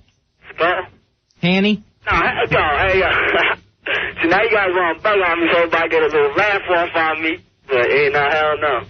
Ain't no skull happening going on around here. No skull hustling or nothing like that. Who's that laugh? Is that your boyfriend? Yeah, he's talking about homo and stuff. That's Who's that cool. guy? Huh? What's his number, the guy laughing? Oh, you want to talk to us? My bunkie. Bunky, I bet. Is that what you're calling it now? You're Bunky? Yes. Hey, now y'all want to get joking on me, right? No. Yeah, talk to him, good. Let them make fun of you. They ain't gonna be making fun of me all night. Where's Bunky? Let me talk to Bunky. Rabbit. Let me talk to your Bunky. Shut up, Rabbit. Let me talk to your Bunky. You want to talk to him? Yeah. When's lights out? Hey. No, you don't want to talk. You want to run around the room like a little girl. Why? Huh? He's wearing the outfit. Well, what kind of outfit? Yeah. Oh, you know, the homos in here, they put Kool-Aid on their faces for makeup, Kool-Aid for lipstick and stuff like Is that. that right? Huh? Fez, and I just thought Fez liked a nice little juicy treat. Yeah, my bunkie, He's baby. a freezer now. I can't deal. I'm so I'm broken-hearted here. And, Ronnie, for some reason, I'm left holding a giant box of them. I have no place to set it unless you want me to set it on the control board. Al, this is it tonight. Mad Producer is right. Trying to get the laugh off on me. How come your bitch is laughing so much? The new Kool-Aid lipsticks are in. Let me talk to your bunkie. You want to talk to you? My bunkie don't want to talk. He's afraid immigration going to find him. Oh, is that right? Yeah, that's right. He don't want to talk. I think immigration's going to find out who he is. How long did it take you to turn him out? How long it take me to turn him out? Yeah. That's it, crazy. Yo, why you ask me questions like this? I'm getting uncomfortable with questions like that. Did you want me to tape Oz for you till you get back? No, I'm all right. He's in it. Oh. I'm in it. Oz for him is like watching Real World. Oz for me is like watching Real World? Yeah. Yeah, I see. We got jokes all day over there. Hey, you guys getting any dope in there? We get dope, coke, weed. Anything you want, we get it. Yeah, can you get Krispy Kreme? It ain't as cheap as it is on the street, but we get it. Yeah, that's a good thing. I could mail you Krispy Kremes and they'd be hotter than the ones we got. Al, I'm so disappointed right now. Huh? I can micro them. How's micro? How's that any good? No, it makes them warm. It's just like they come out of the oven. Try it with Why one. don't you go eat tater I got a lot dogs? of gay jokes. Why? Everything sounds like a gay joke to you because, you know, you're in prison. Because you make them like the gay jokes. We got Fez over there talking. All right, buddy. Huh? All right, you two have a nice night, all right? I know, you two have a nice night, all right? No, you and Bunky have a nice night. All right? That's all right. It's lights out, Beatty. We don't sleep in here. Yeah, where you sleep? What? In each other? Hey, yo, remember, I'll be getting out next year. I'll pay you all a visit. No! All right, peace. All right, say it, man. Who's tucking who in? Huh? All right. Literally. Yeah, up here. All right, stay warm. Yeah, suck it. How'd y'all like to suck my ass? Say it, buddy. Mike, you take care, pal. Hey, take care of yourself and watch out for the crap eaters, okay? Yeah, keep things out your butt, Fez. All right. Hey, Fez, keep the things out your butt. All right. All right. Don't have to tell me more than once. Huh? All right, sit. All right, that's Mike from prison. And then we're going to try this microwave insanity. There's no way that worked. There's no way. It's terrible. Yeah. That's your answer for everything except the war. Nuking. Nuke me a couple more, but they're terrible. They're better than freezing cold, but it's not the same thing. This is your last night, Al. Why don't you put on peace, love, and understanding right now so I can beat your chest in? And at some point, someone's gonna say, Al, you were doing so good. You were producing that show in New York City. What happened, Al? Why'd you lose your job? Oh, the donuts were cold. You know how embarrassed you're gonna be to say that? Hey, Mad Producer. What's up, boys? I want you to call Al tomorrow and I want you and Al to work this thing out, okay? Well, listen, Ronnie, whatever you want to do. You know what? Actually, I had a pretty good idea. Why don't you guys make some kind of a contest between me and Al, and you guys decide the money, and the loser of the contest has to give the money to any of the fire department or Salvation Army charities. But don't make it no $35 bet. All right, Al, what do you think? I would love to meet with him after he gets Jack Nicholson on the program. Wow, he's going to stick with that. Listen, Al, that the celebrity part, if you had half a brain, you would realize the celebrity part is not even half of what a producer should be doing for the show. But you haven't I didn't done go to that school half for this yet. for 6 years, and I realize it. 90% of the game is half mental. That's right. All right, we got to take a break, guys. See you later. Later. 877-692-1027. He's growing on me. The Mad Producer? Yeah. Wait till he gets Jack Nicholson. Man, you love him. Yeah, I'll go crazy. We're Ron and Fez. Ron and Fez. 1027 WNEW. Ron and Fez with you, 877-692-1027. All right, Fez, listen to this press release someone sent to me. A tribute to heroes. This Friday night, ABC, CBS, Fox, and NBC present American Tribute to Heroes, a live 2-hour commercial-free simulcast bringing together the American family from both New York and Los Angeles. Here is who we have participating at press time. All right. Bon Jovi. Nice, Al Dukes. Your favorite. Perfect. Amy Brennigan. All right. Jim Carrey. Oh, I hope he talks out his butt. George Clooney, Sheryl Crow, Tom Cruise, Cameron Diaz, the Dixie Chicks, Bobby De Niro, Clint Eastwood, Calista Flockhart, Dennis Franz, Kelsey Grammer, Tom Hanks, Faith Hill, Billy Joel, Alicia Keys, Conan O'Brien, Tom Petty, Ray Romano, Julia Roberts, Paul Simon, Will Smith, Bruce Springsteen, Cilla Ward, Robin Williams, Stevie Wonder, and Neil Young. More acts to follow. How are you going to fit those in 2 hours? Great, we're going to be on the radio. How the hell are we going to compete with that? Who do you have booked for our show, Al, that can compete? No one right now. Why don't you work it out with the mad producer, maybe get these people to give us call-ins as they're going on stage. Right. Call us from backstage. Any of that. No, you know what? You couldn't even pull off that donut. Hot donuts. Hot Krispy Kremes. That's all we wanted. Now, you told us they were warm when they left, correct? Correct. Rudy, you're the gentleman that went. Yes. What did you ask for at Krispy Kreme's? I asked for 2 dozen hot, fresh donuts. Did you get them fresh out? Did you see them come out of the oven? I saw them come out of wherever they came out No, you're of. lying to me. No, I did. Because you said you just asked for them fresh, and I asked you if they were hot, and you said no. Well, I didn't, put my face on them, but, you know. Could you manage to put them on your lap when you were in the cab? No, I put them on the side next to me. Because they were so hot? To be honest with you, I was just in a hurry to get back. I don't really know that I was paying attention. These things were not hot, Fez. Now, he admitted that to me off the air. He changed the story in front of Al, and he said, Al never told me hot. He just said fresh. See, here's the thing. This is a mistake people are going to make with Krispy Kremes, and I thought we couldn't make it more clear before anyone left, was that you can go in there and you can order the donuts, but you're not getting the hot ones. Right. You have to wait till you see them coming out of the oven. And they will never say. Right. And most of the time, most Krispy Kremes, I don't know about the one on 72nd, there's a light in the window, so you know. No, it has. I've been there. It has the light? Oh, okay. Yeah. Because obviously I don't go in there until I see the light on. Right. When the light goes on. And then I go screaming into the place, yelling, give me some. And then eat them in front of the man. Because it's dangerous even to leave the building with them. Where you got 24 bricks. He just said, get me 2 dozen fresh, hot donuts. And I figured hot, fresh meant, just fresh off the press. Well, you didn't say piping hot. If you'd said, make sure they're hot, I would have made sure they were hot. But that wasn't my Why didn't you tell them piping hot? Well, when I said fresh, meaning right out of the oven. Right. That's what I figured. Hot. No, that doesn't mean, fresh doesn't mean hot. No. You get fresh bread, but it isn't hot bread. No, but that place at Krispy Kreme's, fresh means right out No, of it the doesn't. oven. It does not. You got to go with hot. So it's like a special request. Yes. I see. See, I didn't know that. If I had known that, I would have waited. And you know what? Take these bricks back and throw them in their fat faces. Ow! That's going to hurt someone. All right, here's Dre. Dre, you're on Ron and Fez. Hi, Dre. What you doing? I'm down here in Ground Zero, man. Ground Zero. And you tell the rest of you tell our Duke he's a total jerk. And you tell Rod and Steve from the Hard Rock Cafe we thanks for the food and everything. Okay, my man. All right? All right, see you. For what you're doing. Huh? Hold on. What'd you say? Said thanks for what you're doing down there. Yeah, well, I'm getting ready to go home, man, for a couple of days. And now you tell the man producer, let me see him down here, right? I work for Rod and Greg's construction company. I never seen him down here. I listen to y'all all the time.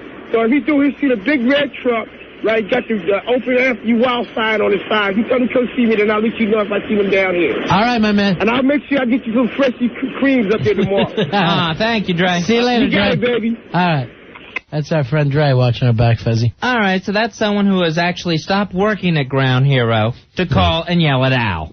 Now you're hampering the effort. Here's Jimmy. Jimmy, you're on Ron and Fez. Hi, Jimmy. Yeah, how you doing? Yeah.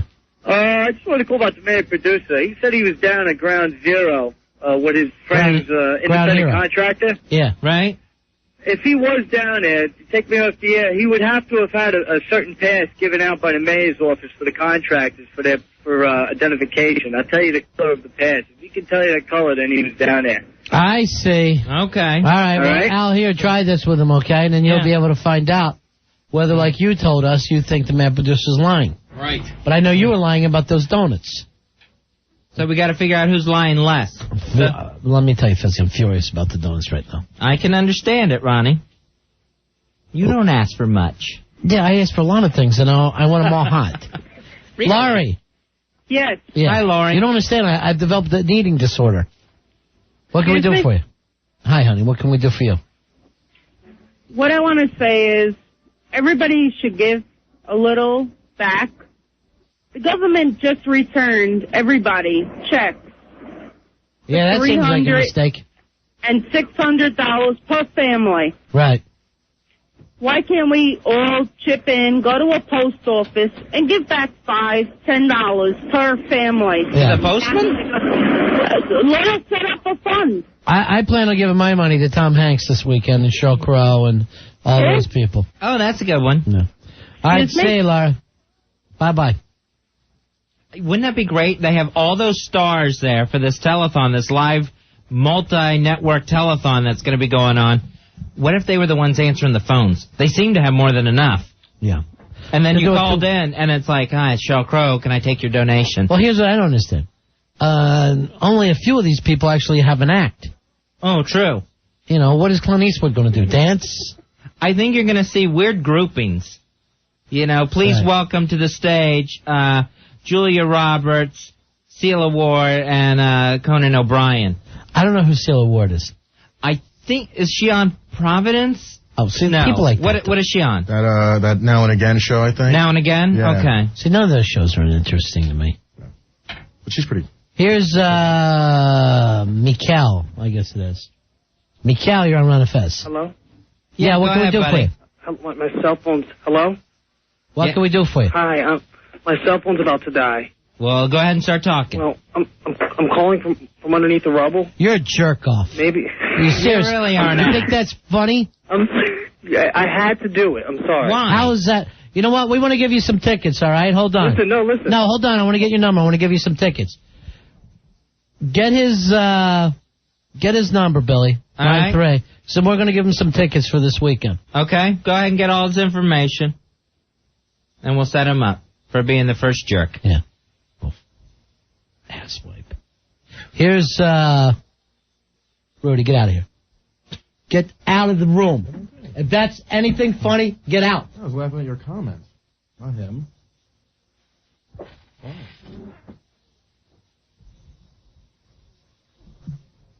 877-692-1027.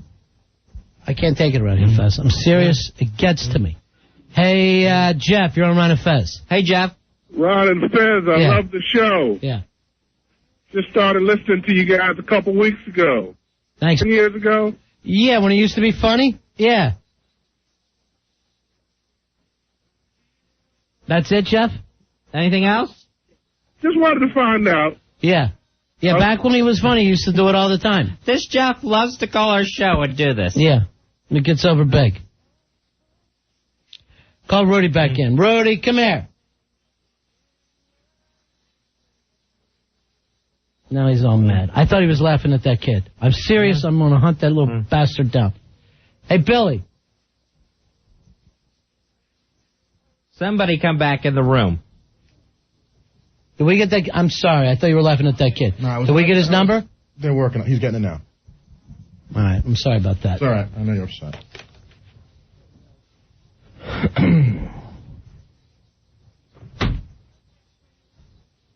Eight 877-692-1027. Could I give this out? Yes. There's no problem with it all? Could I give out his number? I checked it out. This is his number.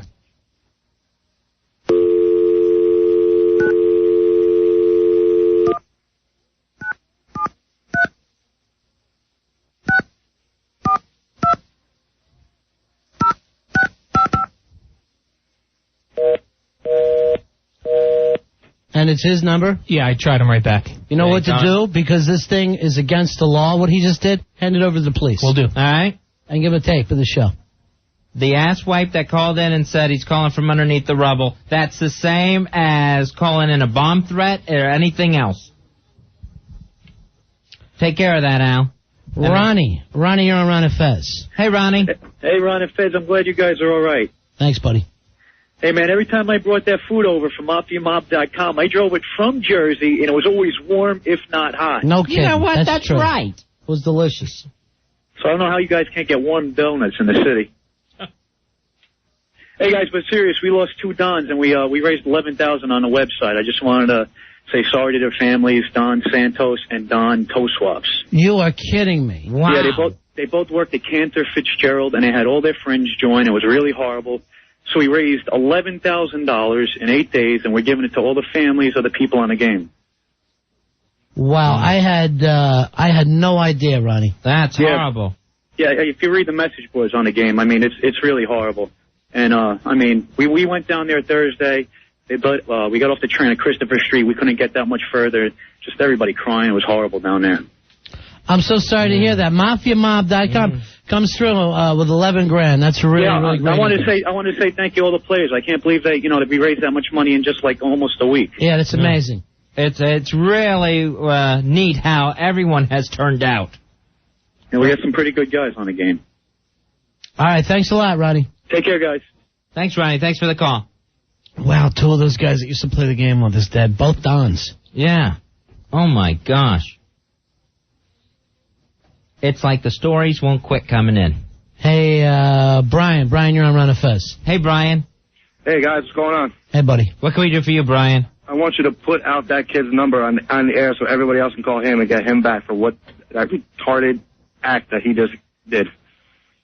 You know, we got his number now. I thought we just turned it over to the cops because I'm so pissed at that. You know, my first thing is to go down there and smack him in the side of the head. Right. And then I figure, what the hell? Let the cops do it. Sure. He needs a little more than the cops. Let his friends take care of him. Yeah, I don't want to get into all that, Brian. I got his address, too. Well, thanks for everything, guys. You're doing great. Yeah, Brainiac went ahead and gave his information like he was really getting tickets. You know, every night now, same time, I hit an anger wall. Every night. Can you do something about that, Al? Just say to relax. Don't say anything, Al. Jeffrey, you're on Ron and Fez? Hey, Jeffrey. Yeah, man. What's up, Ron Fez? Hey, buddy. How you guys doing, man? Yo, that guy that just called, which is my cousin, I'm ashamed to say it. What an a-hole, I swear to... Watch when I go over there. Watch when I go over there, Steven. Watch, Steven. I'm gonna get you. I'm gonna get you for this. You don't have to call the cops. I mean, you know, he's just a little 16-year-old, you know. No, we're calling the cops. But come on. We already did, Jeff. You already did? Yeah. We had Al go down the hallway and do it. Oh, my God. Now I'm gonna have to go to the precinct. You know, because my cousin doesn't have. He lives with my other Aunt Betty, and he doesn't have his mom here in this country. Why don't you let him sit there for a while? Oh, come on. He's just a little kid, man. Well, that'll be up to the police. You were 16. Not after tonight. But the kid's not going to do any harm, man. He's not. Well, that'll be up to the police. If it's no harm, it's no harm. Maybe well, they'll just get more. I'll talk to the police for him. All right, go ahead. The kid is in special ed. He's in special ed, all right? Good. He's not a normal kid, guys. Then someone should be watching him. Come on. And Ron, why are you getting on that guy on jail? Come on, leave him alone, Dan. I mean, the guy calling from jail, you know, what's wrong with you, man? We're supposed to be united, guys. And we're all fighting and arguing. We're not going to be united with an asswipe that's calling in saying he's calling from under the rubble. The kid takes pills. He has ADD. Well, then talk it over with the police. Or up the prescription. What he's doing was against the law. But come on, man. He's just calling a radio show. Nobody hears. Nobody important listens to this. All right, then he's got nothing to worry about. That's why. Nothing's going to happen to him. You know what I mean? The kid's been going through psychotherapy for years, God knows when, since he was born. And he needs more. What happened? Hey, Mikhail. Yeah. Yeah. Listen up, guys. Guys? Yeah. Yeah. It was a bad joke on my part. I know my cousin called up. Bad joke on my part. But what I do want to say to you guys is Why don't you say your real name? Stop lying already, man. Yeah, because we already have the phone number and the address. Anywhere. Okay, guys, listen up. Listen. I have some serious information that I heard via the internet that's what I really wanted to tell you guys before you cut me off. You're going to talk to the police about it with your little joke. All right. Listen, let me tell you some... I want to hear this kid. Not putting up with that. Who's running our phones? Who's running our phones to put the kid back on? I have no idea. But I think they have Krispy Kremes in each hand, and they're doing them with their elbows. Hey, Ted. Ted, you're on Ron and Fez. Hey, Ted. Hey, guys, how are you? Yeah. Hey, I'd like to just put this out for conversation. I would like all of the proponents or advocates of flag burning that we've heard about in the last decade to come out and try and plead their case right now. Or maybe not right now, but in the future. Keep this all close to your heart, and this is why it's important not to allow our flag to be burnt. All right, thanks a lot, my friend. Thanks for putting that out there, Ted. Hey, there's not enough to worry about. Terrence, you're on Ron and Fez. Hey, Terrence, go ahead. You're on the air. Hey, Ron and Fez. How's it going? Hey. Hey, I wanted to, I don't know if you guys have already talked about this, but I'm wondering, what's Al Gore thinking right now? Because the election was so close. You know, a couple hundred votes the other way, and he's leading the country through this right now. Yeah, I'm sure he's feeling bad like the rest of us. Yeah. Yep, that's all. All right, you guys are doing a great job. Thanks, buddy. Hopefully he's feeling like he needs a shave. I don't know. That is one crazy multicolored beard. He looks like the terrorist. Have you noticed that? That beard of his has 7 colors in it. And talk about comfort foods. He's bulking up. Hey, Jeremy, you're on Ron and Fez. Hey, guys, just want to say you absolutely did the right thing there. 16, ADD or not, that kind of BS can't be tolerated right now. No, I'm furious, and I the reason why I said call the cops and it might mean nothing to them is because I don't want to go down there and smack him myself. And I almost gave out his phone number to everybody listening, and I shouldn't do that. Slowly, over the next hour, give out the number one by one, so you're not really giving it out all at once, but we get the idea, and we know where he goes. All right, buddy. Thank you, Jeremy. Thanks, Jeremy. Say, buddy. All right, talk to you later, guys. 877-692-1027. That's our phone number. Here's Jimmy. Jimmy, you're on Ron and Fez. Hey, Ron and Fez. How you guys doing, man? Hey, buddy. Listen, I was wondering about your opinion. Listen, how do you guys feel about, chemical and biological warfare? Do you think that maybe that we have a bunch of stuff already in the United States ready to be, opened up and ready to explode at any minute if we, attack Afghanistan? It's always a possibility, and it's a possibility even if we don't attack Afghanistan. I know. As far as that goes, that's my scariest fear. Sure. Yeah. It's everybody's scariest fear. But, these guys have already shown they've got no regard for our lives whatsoever. So we're in just as amount of danger as we were last Tuesday and a week before last Tuesday. We don't know what's going to happen. It's so damn scary. And I was also watching CBS News, and they're, putting more fear in the people's lives. They're saying, how do you get anthrax through, some kind of chemical company, and you mix it with this, and you do this, and it's just like that. It's very easy to, get it and throw it out in the air. And I don't know why they're doing that. Yeah, I don't know why they do half the thing they do anyway. Well, anyway, you guys, I always listen to you, and very scary situation, and my heart goes out to the bravest. There you go. God bless you guys. God bless you, my and friend. God bless the fire department and New York City Police. All right, thanks, Jimmy. Here's TJ. TJ, you're on Ron and Fez. Hey, TJ. Yeah, Ron Fez, you got me? Yeah, we got you, buddy. You're on the air. Hey, I just want to let you know I'm a North Jersey cop, and I just want to respond to that a-hole that called in before that stated he was underneath that rubble. I wish I was dispatched to the house. Call the police, dispatch him. I'd like to go pick him up. Let me tell you something. Yeah, I'm a little furious over that myself. And he'd be a sorry person today, and it don't matter who's going in making excuses for him. It doesn't matter. Exactly. He needs to be done. All right, thanks a lot, TJ. All right. All right, see you. Thanks, pal. We have 5,000 people, over 5,000 people die in that situation, Fez. I'm not laughing about it. 877-692-1027. We're on a Fez. Ron and Fez. Frequency 1027 WNEW.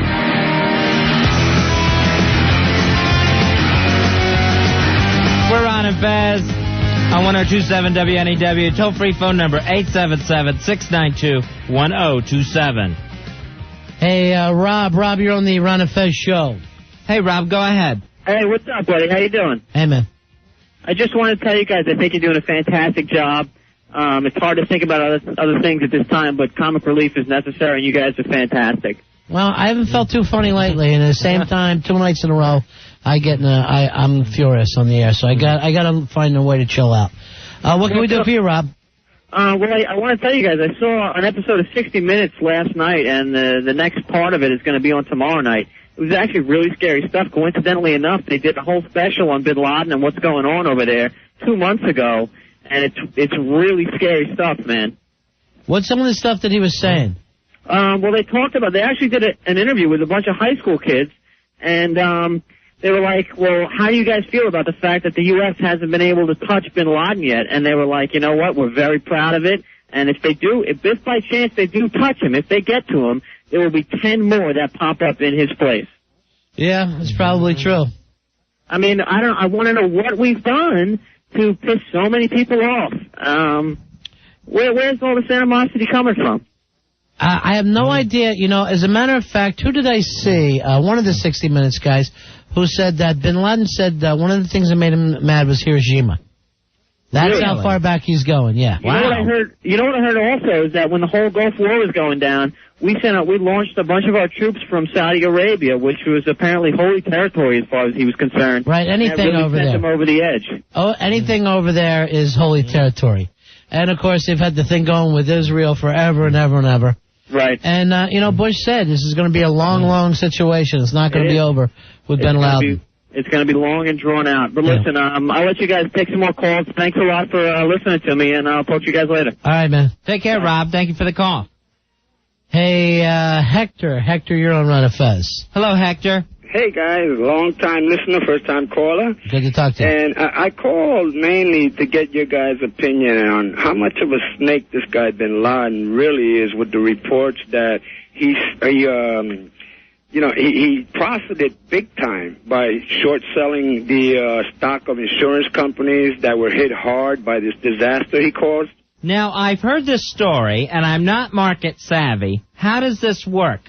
I'm not really that market savvy. It comes from the guys that investigate the stock exchange and stuff, and I think what happened, like I said, I'm not that savvy, probably less savvy than you, but I think what he did something with the insurance companies, and it was totally legal, where the insurance companies, for some reason, he's going to profit from the insurance companies because he bought low from them or something, and he's going to be able to make a lot of money because of the disasters that happened, and because he knew. How's he going to collect? How could he possibly collect? What's he going to show up? Well, I guess no, because he has the accounts in unmarked, like in the Swiss accounts and stuff, and all he did was give a number to the insurance companies or whatever, and they have to pay that number because they don't know the name that's attached to it. Well, I'd still hold it. If it's a big giant payout, I think that you could probably guess. I would, that would red flag that number. But how about if you're paying out in the millions? But suppose, let's put it this way, Ron. It says, suppose he has a lot of accounts. Yeah, and he's got other people doing them up. Right. Yeah. All right, good stuff, Hector. I heard about that, too. Okay, have a good evening, guys. All right, sit. Thank you for the call, Hector. Anytime. The whole short sell thing works like this, that you can sell a stock that you don't own and then buy it later.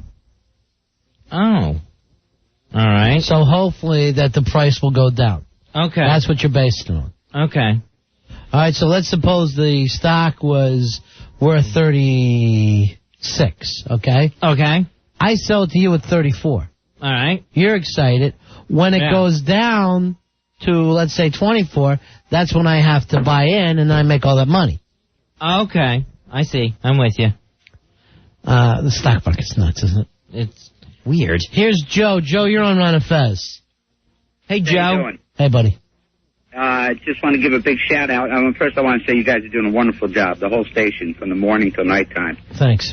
Second thing is, I live up in Tarrytown, up in Westchester County. We had a fun drive this weekend on Sunday. We did a boot drive. We collected money out in the middle of the street, and we raised $60,000 for the. Wow, that's a lot of boots. It sure is a lot of boots, a lot of helmets, and a lot of cash from people driving by. Everybody was wonderful. We're going to donate it all to the fallen firefighters, families, and stuff like that down in the city. That's fantastic, man. Give a big shout to my fellow firemen up here for doing a wonderful job. All right, Joe. Absolutely amazing the way everyone has turned out. No matter what it is, donations, money, supplies, whatever. Here's Mike. Mike, you're on Ron and Fez. Hey, Mike. Hey, how you guys doing? What can we do for you?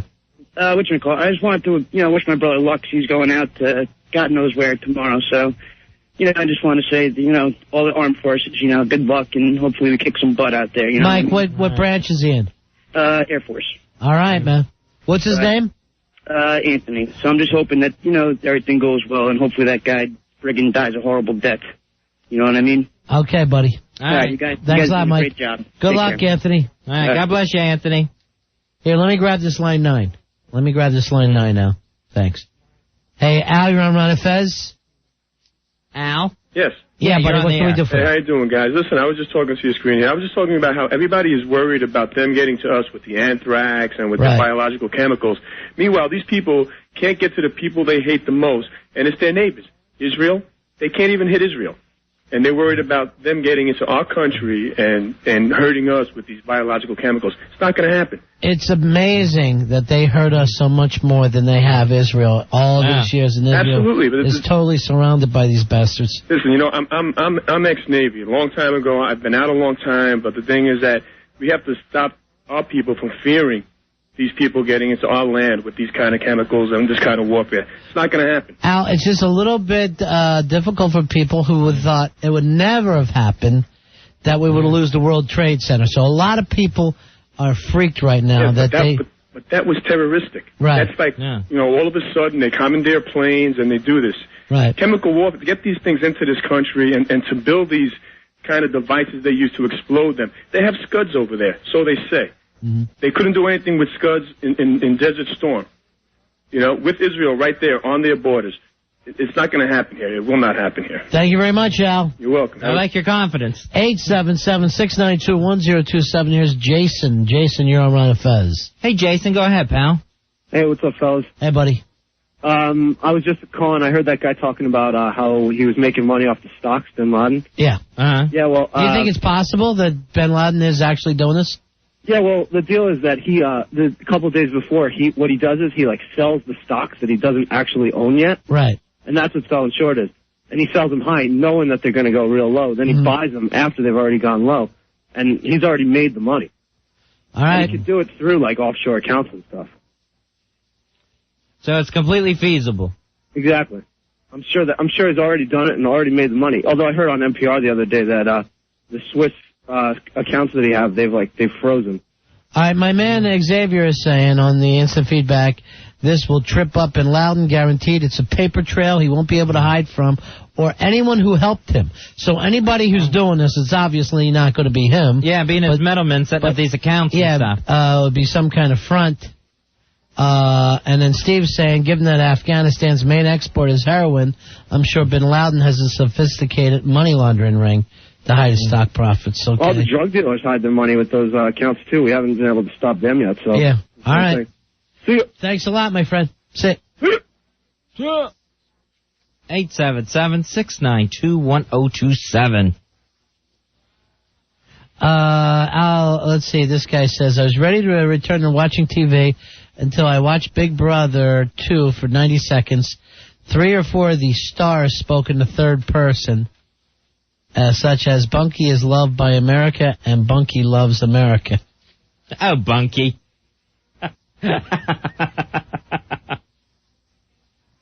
Maybe not all the shows are ready to come back on. Hey, Robert. Robert, you're on Ron and Fez. Hello, Robert. Hey, what's going on, guys? Buddy. I'm hearing phone calls saying that, my brother's going out tomorrow. He's in the Air Force. Yeah. don't you think that we're kind of like giving too much information away, or, you know, they still have some people that are, you know, in here, and maybe we're kind of like giving too much information away if we're saying that. Keep it on the DL? Loose lips, things. Kind of. You know, you know how they attacked us, we had no idea whatsoever. Yeah, no idea whatsoever. You know, if we're going to do something, shouldn't we, like, you know, do the same thing? Right, they're obviously not talking.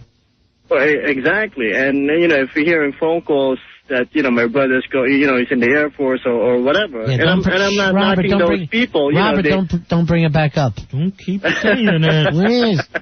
And I keep repeating it, right? Matter of fact, you're all going to Wyoming, okay? Wyoming. All right, thanks a lot. All of our troops are going to be in Wyoming tomorrow. Robert, not really, okay? All right, gotcha. I'll see you, my friend. We're tricking the bad guys into going to Wyoming. All right, Pace. Here's Roy. Roy, you're on Ron and Fez. Body. Hey, Roy. I think the expression is loose lips sink ships. Yeah, there you go. That's it. What's on my mind is Kuwait seems to be playing a pretty low profile here. You know, the Sabahs would be pushing brooms if it wasn't for this country. I know. F Kuwait. They should come across with us. I swear I hate Kuwait to death. I hated Kuwait during that whole Gulf War. Well, they're a dictatorship like the rest of the Middle East with the exception of Israel. But regardless, they owe us. Yeah, they owe us. That's for sure. And we'll get nothing. Yeah, that could very well be. Or General Powell's working out something. All right, thanks a lot, my friend. That's the case. All right, talk to you later. Thanks, Roy. Here's Mike. Mikey, you're on Ron and Fez. Mike. Hey, what's up, guys? How are you? Hey, buddy. Listen, I heard that. I never called in before. I heard that guy talking about that guy making comments about the rubble and stuff, making jokes. Disgusting. Yeah. Anyway, listen. I'm still pissed from that. I know. I'm itchy mad. Well, I'm tearing at myself. That made me call in. I'm a UPS driver. Every day, me and four of my guys, we meet, you know, on the same corner. We have coffee. There's these two kids. They're standing outside of a deli. They're talking about how they're going to go downtown and sift through the rubble and, you know, find gold chains and stuff like that. Uh-huh. And, you know, we're all family guys, and we all got so angry. I mean, we beat these two silly. And, you know, just the anger that you have inside, it really makes you do things that, you normally wouldn't be capable of. And, you know, people that were standing around, they knew what was going on, and you know what? They didn't stop us. You know what I mean? Yeah, I see. And it just makes you so angry. You know? I know. You know, it's too nice in a row. I got to stop this, Fez. And after I said tonight I wasn't going to get angry under any circumstances. There's an anger wall that comes in the second half of the show. Yeah. It's got to stop. Thank you, Mikey. Talk to you later, pal. Here's Lee. Lee, you're on the Ron and Fez show. How are you? Hey, buddy. Hey, Lee. I just called because the guy before who was talking about biological weapons, they're never going to do it, and blah, blah, blah. Yeah. It would be so easy, and it's very scary. And the fact is that, you know, if one of those planes, God forbid, would have hit like Indian Point or something, I mean, we're talking instead of 5,000, we're talking 500,000 people dead. Yeah, you kind of wonder why they didn't try something like that once they had this thing together. And you know what? A big toxic cloud. You know, and if they would have taken out the Pentagon, the White House, the Capitol building, you know, military targets, I mean, I would have been pissed, but not as pissed as I am. Yeah. But the fact is, you bring in a pound of anthrax and dump it into a reservoir, you take out cities. You know, and 1 pound, I mean, you can put that in a case and just mix it in. Yeah, I don't know how all that stuff works, but it's very scary stuff. It is scary. You know, our intelligence services, they're good, but you know, there's no way that you can stop cousins from talking to each other. And there's no way that you can infiltrate these groups. Yeah. And if the Soviets couldn't take Afghanistan, what makes us think it's going to be easy for us? It's not going to be fun. I don't think Bush ever said it was going to be easy. No, it won't be. No, it won't be easy. I believe that we can make a difference. I just don't believe that we can stop it completely, and I think this is going to go on for years. Yeah, well, that's what the president said. That's what he's trying to prepare us for. Here's the other thing, too, Lee. Yeah. Even if we do nothing, it doesn't mean they would stop. People are acting like, well, if we hit them back there, they're going to hit us back. For whatever reason, they're going to hit us back anyway. They're never going to stop. Yeah, and they've already hit us. I mean, I don't know what people... No. People that say that, they're worried about being attacked. No, oh, my gosh, we've been. You've seen it. We have to do something. There's no question about that. It's just a matter of, like, do you do? And how do you handle security in the country? I'm not talking about the war we're going to fight outside the country. Yeah, we can't talk about that. Loose lips. Backyard. Loose lips sink ships, my friend. Yeah, war in our backyard is scary. All right, guys, have a great night. Yeah, because it never happened before. Yeah. Except for that Civil War. Yeah. And you know, more people got killed that day, last Tuesday, Fezzi, than did in the worst day of the Civil War. Right. When we had guys on both sides dying. When it was just only Americans in a war. Yeah. And still, the World Trade Center, the Pentagon, the crash outside of Pittsburgh, all claim more lives than any day in the Civil War. Dave the Poet says, loose lips sink ships, but loose bowels soil towels. And that's true, Fez. I can't argue with that kind of down-home logic. No one knows that more than Fezzy. Here's Tony. The towels I go through. Tony, you're on Run of Fez. Good evening, guys. How you doing? Hey, buddy. Hi, Tony. Good. Hey, listen, I got a little bit of a theory why they're, pretty much jealous about us and pissed off at us. Is the fact that within 500 years, we've become one of the most powerful nations in the world. And after 3,000 years, they're still basically digging themselves out of clay huts. Yeah, it's true. We're living large, and people can't stand it. We're living large, we're in charge, and it's driving them nuts. Later, guys. We got all the hot chicks. But here's the situation. Come on over and party with us. We don't keep anybody out of this party. There's hot chicks for everyone. Someone could have mine. I don't need them. Girls are stupid and ugly. Here's Joe. Joe, you're on Run of Fez. Hey, Joe. Hey, Ron, Fez, how you doing? Yeah. Can you hear me? Hello? Yeah, buddy, what's up? Joe. How you doing? Jeez. Listen, I got a comment about that last call, about 2 calls ago, talking about bombing Indian Point and all this other stuff. Yeah. He shouldn't say stuff like that because it just gives these terrorists and these other nations ideas. These loose lips sink ships. You know what I mean? You know what I mean, guys? Yeah. I work for Con Ed, and I just came from there a little while ago. And if you were down there and you saw what was there, it was just horrific. It was like surreal. Yeah. And a lot of people died, and, people shouldn't say things like that because it gives other people ideas to do stuff like that. Well, Joe, I think people are saying it because they're so scared that all these things are going to happen now. No, of course. Right. But they say them out loud, and maybe someone's going to tell them something to ease their fears. That's right, Fez. You know what I mean? It's just they shouldn't do stuff like that because, if you were down there and you saw what we've been seeing, and the fire department does a great job, and the police and all the other services, you shouldn't. These guys are really, really trying to save lives here, and just, if you're not there, you don't know what it's all about. Joey, thanks for calling us, all right, buddy? All right, guys. Have thanks a good for night. everything Great that you're doing, too, my friend. Appreciate that phone call. We taking a break here? Yeah, we can take a break here. Rudy's still not looking at me. 877-692-1027. It's the first time we ever let Rudy on the mic with us. And look what happened. Yeah. We're the Ron and Fez Show. Ron and Fez. You're scaring me. Stop it. 102.7 WNEW. All right. I'm not going to keep finding little things to bitch at because then I'll be old bitchy Watley. Yeah. But let's not play any Monkees music ever, especially remakes of Monkey songs. Okay? That's not too hard of a rule to live by. Well, that Shrek movie was so big, Fezzy. The kids just love it. Oh, they love their Shrek. And they love the ogre. Hey, Angel. Angel, you're on our Ron and Fez. Hey, Angel. Yes, hi. Yeah. Yeah, go ahead, Angel. Okay, I'm on the air? You sure are. Okay. Well, listen, I was just saying to the gentleman that answered the phone, I went away on a vacation for 5 weeks to a military base down south. Everything was fine the first 2 weeks I was gone. What kind of vacation is that? I know. Well, it was a vacation of a reunion of some friends. We all got together, and several of them were in military in one installation for a change, which was really unusual. Anyway, they brought me down there for a reunion. Went down there, we had a great time. We visited Fort Hood in Texas and another base that I was staying on. Anyway, to make a long story short. She went to high school with Schwarzkopf, Ronnie. It was a reunion. No, I'm much younger than that. But But anyway, while I was there, Monday morning, out of the blue, everything was fine at 10:30 in the morning. At 10:45, my friend was taken out of a sick bed with 105 fever, marched by an officer to the commander's office, came back in 15 minutes and said to me without much emotion at all, "You have to pack and you have to go home." And I said, "Okay, fine. Well, we'll call the travel agent." And he said, "No, you have to be on the curb. In 15 minutes, there's a military vehicle transporting you to the airport. You've got to get out of here now." And I was kind of stunned by this, but nonetheless, to make a long story short, they brought in officers who packed my bags in borrowed duffel bags. They just shoved my stuff in there to get me out in a hurry. I waited on the curb. The military vehicle was supposed to be there in 5 minutes.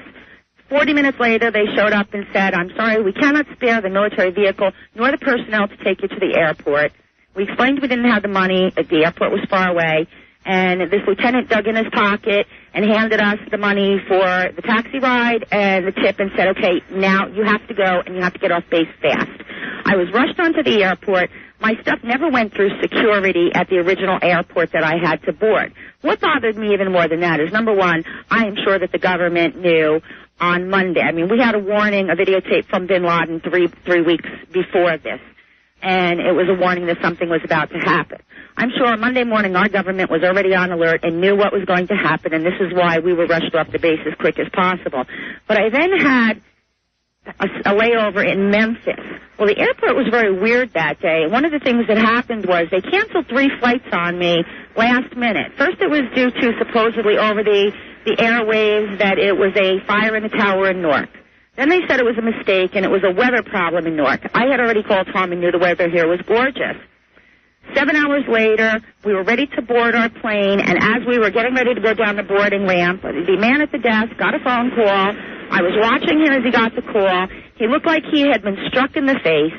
He went white. He listened, put his face in his hands, shook his head, walked over to the door, closed the door, hit a security code to lock it down, herded us all to the desk and very quietly told us, "I'm sorry, but there's a mechanical failure with your plane. Your plane has been canceled, and we can't get you out of here for at least 7 hours."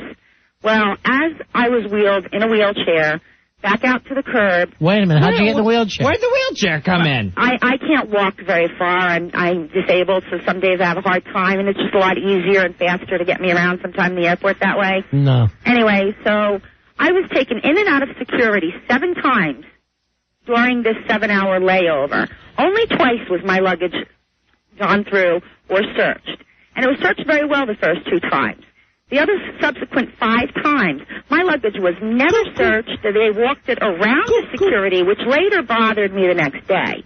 But what really bothered me was as I was wheeled past each subsequent bay area where, boarding ramps were, each airline was pulling the passengers over to the desk instead of on the intercom and very quietly saying to them, "I'm sorry, but your air flight has been canceled due to mechanical failure of your plane." At that moment, me and the attendants I had looked up at the board, and 30 flights were canceled all at once. I half an hour ago, she said, make a long story short, with 7 hours to spare before the blast. And what are you saying? I'm saying what? I have no idea. I mean, please don't say to reiterate. I'm just saying the government knew in advance, at least a day in advance, and definitely 3 weeks in advance. But because there's not one thing that you said that seems like any proof. Not one single thing. Well, I guess you had to be there, and you have to. I mean, I have friends. I feel like I was. Well, believe me, it was the mood on the base. It was the change. I've been told since then that they were on alert that morning. They went on higher alert later that day, but they knew on Monday that something was about to occur. They just didn't know where.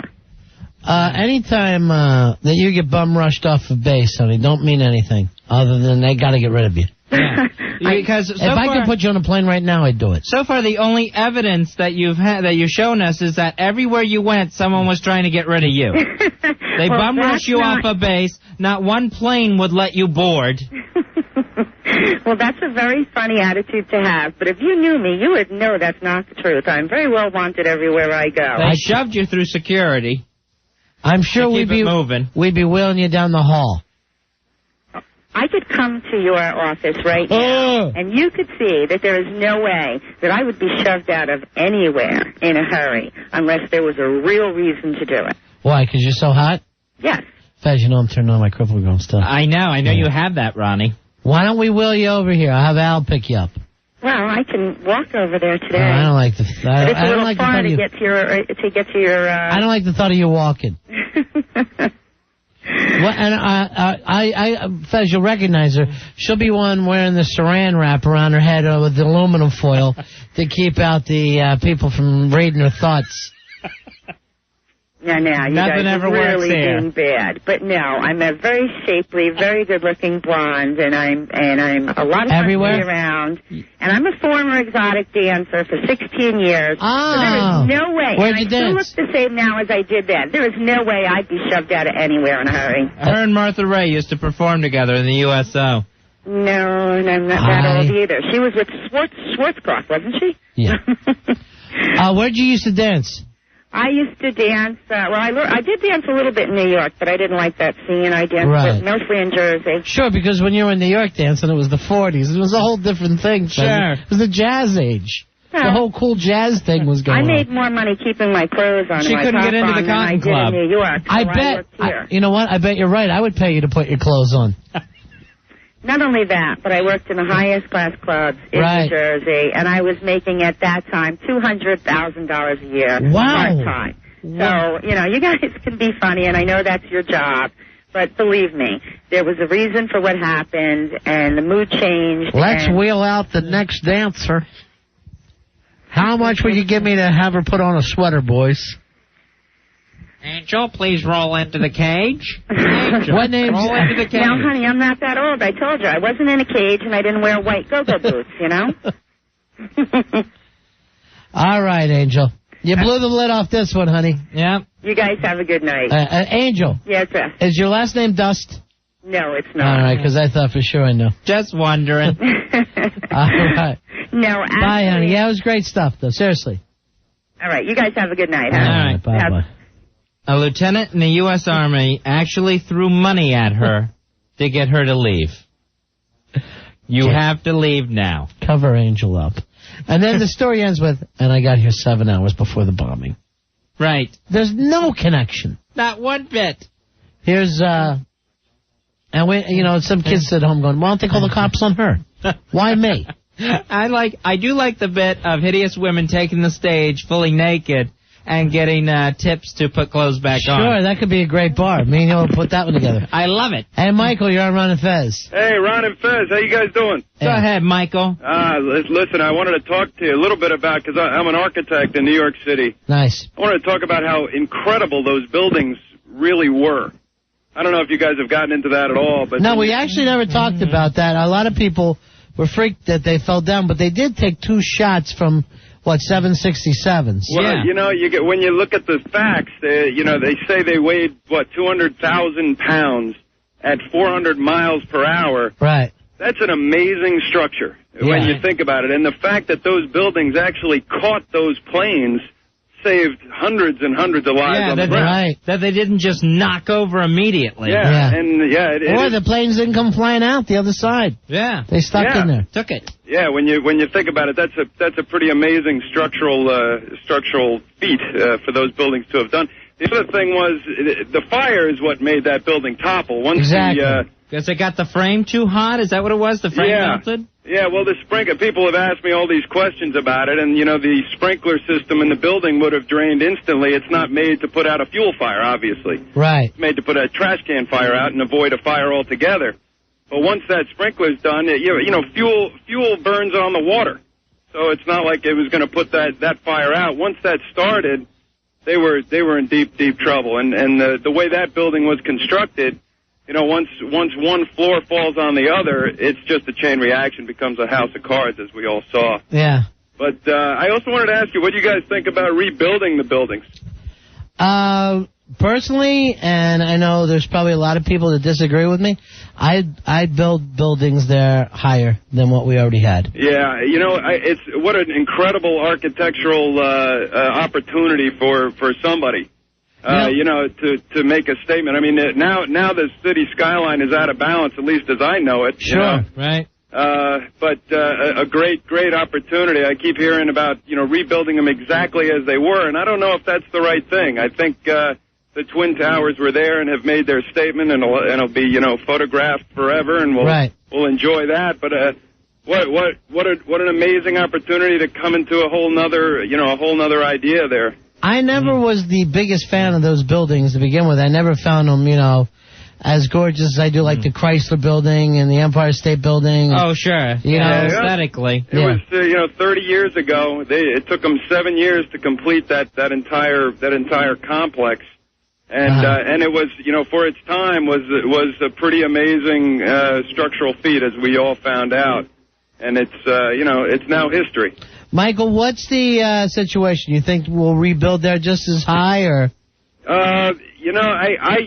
I'll tell you the fear I would have is that it's a target. Right. I don't know if you'd get anybody to lease that space. I would be reluctant to work there. I'll tell you, the people who did work in that building, and I knew a handful of them, not that perished, thank goodness for myself, but I know a lot of people since 1993. They had bomb scares there like it was going out of style. Right. That is not you hate to live scared, and I know you guys have been pushing that. You don't want to live scared, and we can't live scared. We got to continue to go on. But you build another skyscraper or something there to call attention and pack a lot of people in. I think you're asking for another target. People have talked about a memorial there. I think that's a terrific idea. I hate memorials. I honestly hate memorials, and I would hate to, if you wanted to have a big building with a memorial at the bottom, I don't have a problem with that. I think that'll be part of it. Yeah, I think you'll certainly have. But a memory.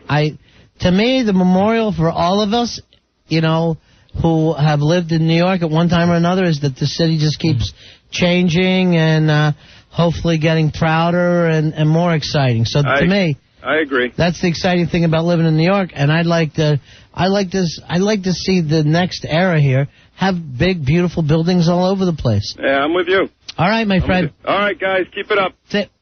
Yeah, Michael. It would be cool to see someone, for that opportunity to rebuild, do like an architectural renaissance where you're seeing some of the Art Deco stuff again or something else like the Chrysler Building. Yeah, that would be cool. If they let, an architect who's also an artist, not just a functional building. Right. That's gigantic. Well, times have changed. Yeah, and you can't build those big concrete buildings the way you used to, but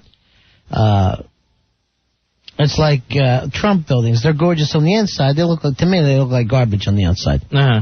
But, I'd like to see some plans before anything's decided. Yeah, run them by here.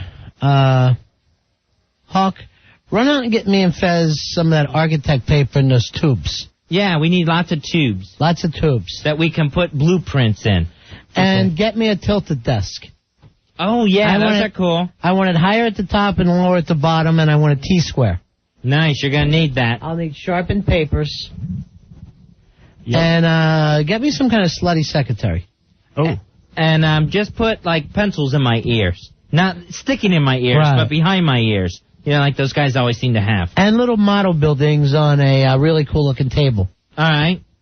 Absolutely, I'm on it. And give me some pot. Okay. All right, here's Sean. I know what he's getting first. Got the weed you were looking for. Sean, you're on a Fez. No T-square. Hi, Sean. How you guys doing? What can we do for you? I'm leaving tomorrow. Where you going, buddy? I got called back. Oh, okay. You did, huh? All right. So you're in the service. All right. I just wanted to say all the heroes are mainly down at the World Trade Center. They are my real heroes. I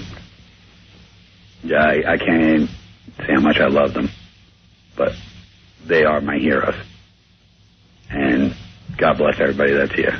Sean, best of luck to you, my friend. Take care. Be safe, okay, my friend? All right, guys. Have a good one. All right, take care. God bless you. 877-692-1027. Here's Rob. You're on Run Fest. Hi, Rob. How you doing? Yeah. What can we do for you tonight, Rob? I just want to thank you guys. Thursday night, I tuned you guys in. I haven't talked to you guys, since you've been on in the daytime. Yeah. And I heard you guys talking to the Hard Rock Cafe. I went in Friday morning to volunteer. I can't go in and blow the S out of the other guys over there, but at least I did my part. I just wanted to thank you guys for putting it out there. All right, so you went in with Johnny Hard Rock? Yes, I did. Oh, okay. I'm glad to hear it, my friend. I just wanted to thank you guys, and like you said, Ronnie, let's build it up bigger, build it up stronger. I don't know if you guys saw the picture on the internet of the 5 buildings with one up in the middle, really big. One in the middle. Oh.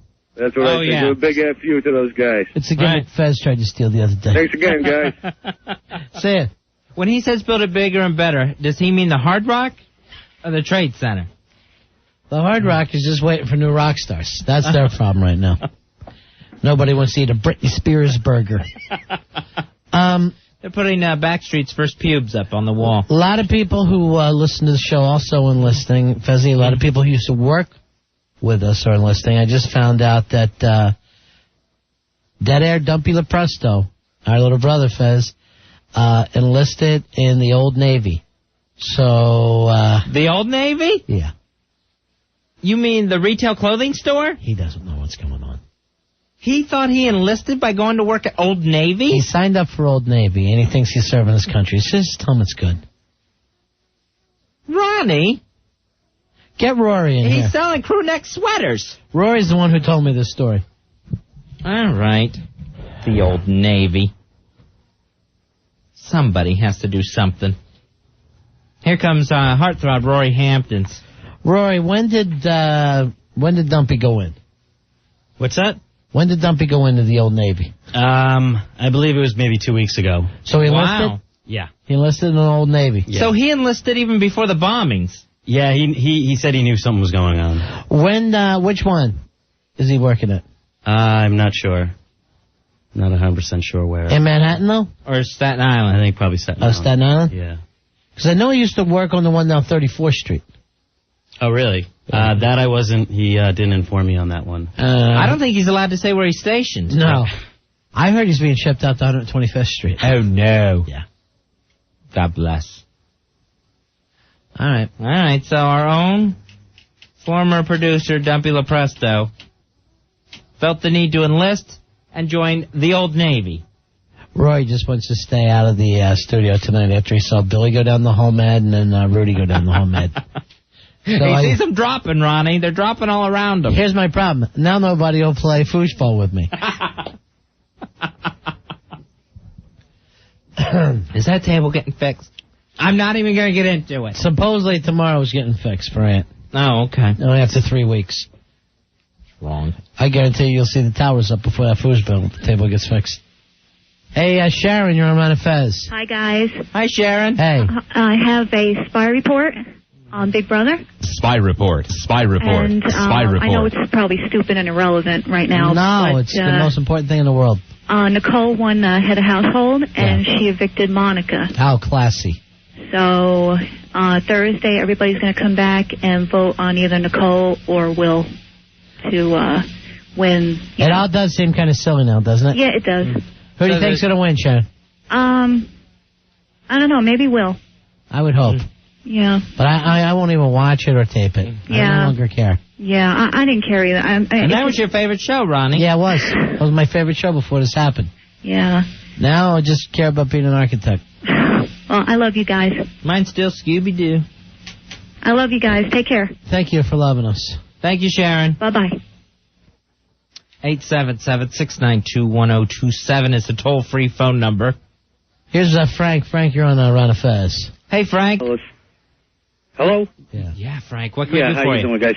Not to take anything away from the great job that the firemen and the police department are doing, but there are so many of our New York local unions down there donating their friend. time. And if I can, I'd like to mention my local 6A Cement and Concrete, our brother Local 20, Local 731, Local 580, hundreds of great guys breaking their backs, working side by side. And when the time comes to rebuild it will be us doing the rebuilding. All right. And I hope, rebuild New York takes a little appreciation towards them also.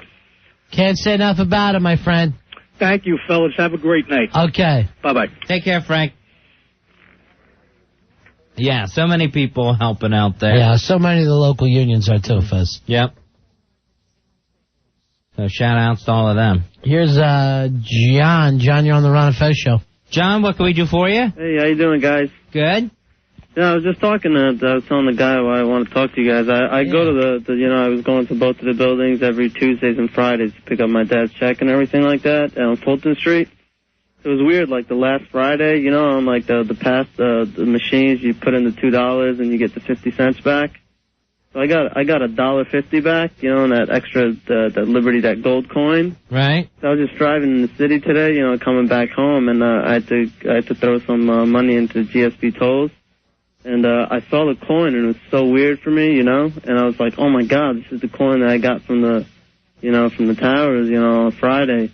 So it's so weird. I brought it home, and I just put it up, and I was just thinking, it's so weird, and it's kind of crazy, because 4 of my cousins were around the area. One lives in Battery Park across the street, and we were talking to him, like, when the first one hit and stuff, and he's like, yeah, I think someone made a mistake, and then all of a sudden, we heard the boom go back, and then he's just like, dude, we got to get out of here, and then they were told to stay in the lobby downstairs, and then I think they were down there for like 2 hours, and then when both of them fell, like they had to wait an extra hour, and then they were put on that ferry to go across the river.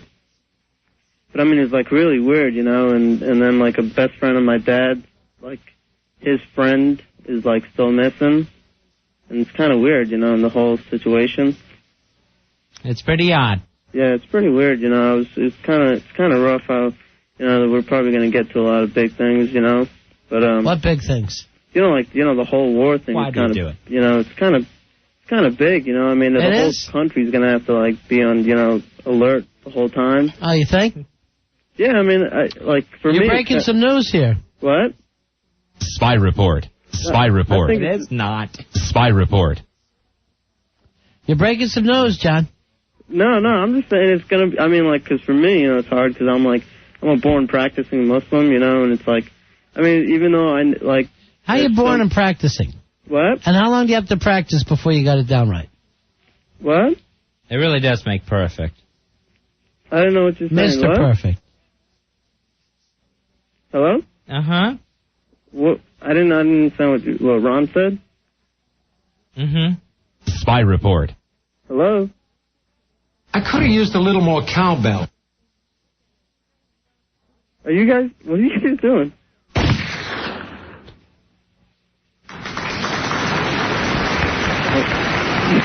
I think Dory would have a better chance assaulting. I can't. No, they think I'm joking or something. But hey, guys, I'm really not joking. I swear to God, I can show you the quarter and everything like that, and it's really weird. I'd love to see that quarter. Why don't you let me come up there? And I swear, I'm a great fan. I'll bring you tomorrow. I'll bring my dad's. Where I go pick up the check and stuff. It's by where the Millennium Hotel is. Oh, okay. You go down the street. There's a company named Pack. Right. And I want you to come see us. We're in Woodbridge, New Jersey. Okay. No, you're not. I don't live in Woodbridge. That's where we are now. No, you're not. Yeah, we moved there. We relocated. No, you're not. I'm not in Woodbridge. If you're trying to, I can tell you. I mean, I live in Montville in Bergen County. Perfect. Come on over. No, you guys are so. Why are you guys playing with my head, Ron? I don't know. So they can hear it. I mean, I don't know. Yep. All right, buddy. Thank you, John. Yo, I'm not kidding. I'm not joking, man. Not joking about what? No, I mean, it's so weird how you guys. You'll let us see. And you're telling me like. You would let us see a coin? What? You're gonna let us see a coin? I mean, I'll show you my coin, like, right now. I'm not even stoned, to tell you the truth. Like, Fezzy, when you like, love I to got say coin? stoned, but I mean, like, I would call you, but I mean, I'm not, it's $1, United States of America, and then the other side, it says, 2000, And God, I would love to see that. Sacagawea on. I would love to see it, Fez. I mean, I take it right down and get a dirty water dog. Ronnie, here's 2 if we don't have to. Oh no, I mean, I'll buy you guys hot dogs if you let me show it to you. I mean, I'm not kidding. Fez, how many times have you heard that from a man? I know. I'll buy you a wiener if you let me show. All right, John, we gotta go, buddy. Yo, I really appreciate you guys are like really awesome and everything like that. I mean, coming on every night. Yeah, okay, buddy. And Fez, I mean, yeah. Can I ask you a question, Fez? Yeah, hold on. We're going to put you on hold. And that's Fez not talk. hold. Fez, here's somebody we haven't talked to in a long time. It's Carly Baby. You want Billy back on the phones? Yeah, Billy? Where's Billy at? Billy was so mad at me. But, he was crazy with those phones. All right. I'm sorry to interrupt you. Who haven't we talked to in a while? What's that, Hawk? Where'd Billy go? Home? He's coming. Where was he all this time? Was he on the phones? No, he's coming. All right. He wasn't on the phones. What was he doing? Where was he? In the other studio, I believe. All right, that's maybe 3 feet away. Billy's wearing his NYC hat. You rang? What's wrong? Nothing to talk about on the air. We'll talk after the show. No, we won't. Okay, then we won't. You want me to go back on the phones? I'll go back on the phones. No. Okay.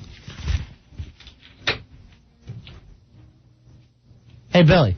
And now we're slamming doors. This is a big thing with me and you now, right? Excuse me? This is going to be a big thing between me and you now. No, it's not going to be a big thing. I wanted to talk to you after the show, that's all. No. Billy, come back in here. What's wrong? What has got you upset? What's going on here? I don't personally appreciate what went on in the last break. What, pulling you off the phones? No, calling me a liar. When did we call you a liar? No, you did. When you got that instant message and I told you I never said that, and you said, well, then she's a liar. I said, oh, what, then I'm not telling you the truth? Look, I don't care. If you don't think I'm doing a good job, I have no problem with that, but don't call me a liar, Ron. One thing I'm not is a liar. I'm loyal to you guys, I'm loyal to the show, but I'm not a liar. You must be lying. You're lying if that ever happened. The woman called up, said she lost her husband and somebody treated her rudely. Mm-hmm. And that's what you got out of it, that you're upset. No, you called... I said we got an upset person here, and we got all these crazy calls. We had to make some switch. This is all you're getting out of all this stress that's on. No, Ron. She said the person answered the phone, what do you want? I never. Nobody ever. else was answering the phones tonight. I asked you about it. Right. And I said, okay, then she's lying. And I got you upset. No, that's all you're getting out of it. No. That's all. Yeah, well, Ron, that's all I'm getting at. If that's what you honestly think, yeah, then that's all I'm getting at. But that's not all I'm getting out of it. What are you getting out of it then? What is happening here? What was wrong with the job that I was doing? Why was it my fault? I mean, what difference? What? You haven't been trained properly on the phones. Did you see the difference between the nights that you weren't working them and the nights that you were? Are you out there training with Al now? I was sitting with him for a while, and I noticed absolutely no difference. He's yelling at me for people to get to the point, and you got a couple of calls going on for like minutes and minutes and minutes. So I'm like, what is the big difference? What was the job that I was not doing? That's what I'd like to know. What calls did I let through that you were not happy with? I try my best for the show, and I don't understand. That's what I'm saying. I'm confused. The crazy kid who we had to call the police on. Okay. Who said he was calling from under the rubble. That's what got everybody all upset. That's when it started. All right. Well, the call was up there exactly as it was. We did not have to take it. If it's up there, we're going to assume they're all prepared to take. This is too nuts. Okay. Do your little thing where you run down the hall mad.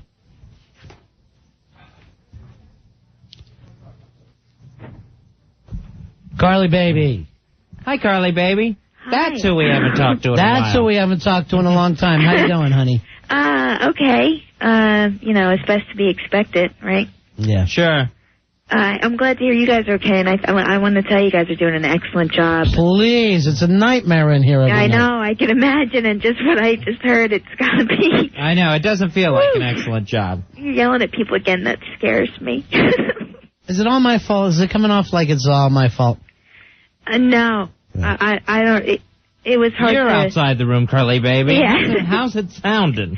It was hard to judge. I don't think everyone was getting all the details. I wasn't getting it either. I can't make sense out of Billy. I know he doesn't like me.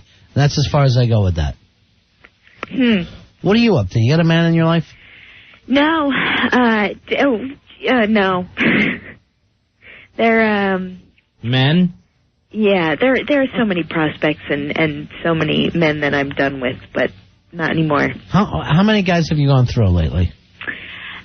A couple, but now it's, I figured it's fall, so I gotta take a break until winter. Are you still with the loser crew? Because you were always with some kind of, Hoodlums? Yeah, hoodlums. That's Still kind of with the hoodlum crew. What is it that you like about really bad guys? You know, I don't know. It's that, I'm telling you, I think it's the Catholic school girl in me. I see. Looking for the bad boy. Yeah, exactly. Gets me excited.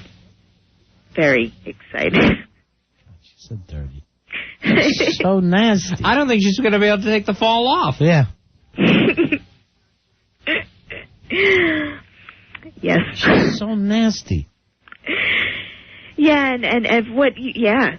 She was our first bad baby. Remember we had the very good baby. The first, yeah. And then they all kind of... And then you were like the little baby with the horns and pitchfork. Right. Yeah. To balance it out. I liked that. And then, you know, there was all these baby issues and couldn't deal. I had to leave the playpen for a little while. Did you ever get along with any of the other babies?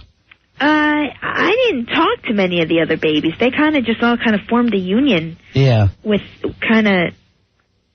me, in a way. I guess because I didn't want to, because I was the old one with the bad stepchild. Yeah, right. You were bad.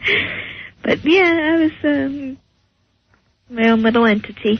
You need to come in again some night. Yeah. I'd love to. Why don't you come in and we'll find a nice guy for you. Okay. All right, we'll reform you. All right. Maybe. But I like my bad boys. Maybe she needs a spanking, Fez. Ah, that could be. That's what bad girls need. Everyone needs a healthy spanking once in a while. I don't. I've been good. Fez worries that he's not going to get anything for Christmas. He's making that list. All right, Carly, baby. Yeah, I'll stop in sometime soon. All right, let's do it. Do you know Al? You know, no. All right, I'm going to put you on hold, and you and him can talk to each other, okay? Okay.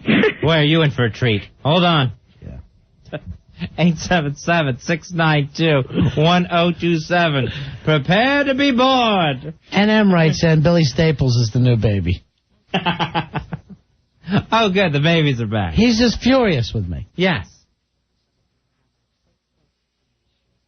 Now, I was here for that conversation during the last commercial break. Yeah. And I didn't take it the way he took it. Of course, you could, slice off a nun's head and I'll back you up. I know that. And we've done that before. Yes. But she started it, Ronnie. Fezzy, somewhere along the line, it's got to be my fault. I mean, I'm in a fight a night now. I'm in a fight a night. We're in a pressure cooker, Ronnie. The whole world's in a pressure cooker. Still, I don't want to be fighting with other Americans. That's true. Especially not an American as good as Billy. But here's the thing, as we're on the air, that's the only place you get a chance to lose some steam. We're on the air constantly. You don't get a chance to go stomp down the hallway and slam the door. Yeah, it's true. You got to be in here. All right, 877-692-1027. It's the Ron and Fez Show. Ron and Fez, 1027 WNEW. We're Ron and Fez. This Friday, I guess all the major television networks are getting together to present America, a Tribute to Heroes. That's going to be a live broadcast. It sounds like they got everyone in Hollywood participating. And is the NFL back this weekend? Yes, they are. I wonder if the Tampa Bay Bucks are playing, because this was supposed to be their bye week. And I don't know if they rescheduled the bye weeks. You don't know whether they pushed all the week games back or... Right. Go ahead, Al. What's that? They're treating this like a regular week 3, so the Bucks are off and all those other teams. Okay. All right, good. So Bucks work 1 week, they get 2 weeks off. That's perfect for them. That's fair. Al, what are you saying is going on out there? What is going on now? We know Billy Staples is very upset. Yeah, he is just like fuming. Why? Something about the phones that... What was he doing wrong with the phones? What happened was we had a call earlier. It was a crank call. It was awful, tasteless, disgusting what it was. And Billy got taken off the phones. Right. And now Al Dukes is answering the phones. Yes. And when we compared, who was running the phones during the past week during this crisis. Yes. Al, you were doing a much better job. And now he's upset about that? Yes, he's upset about that because he doesn't see the difference. But Ronnie explained that he doesn't have the experience you do in something like that, and that you could show him how to do it. Right, but right now he's too furious to watch me. He's not. Aren't you his boss? He's not looking and learning?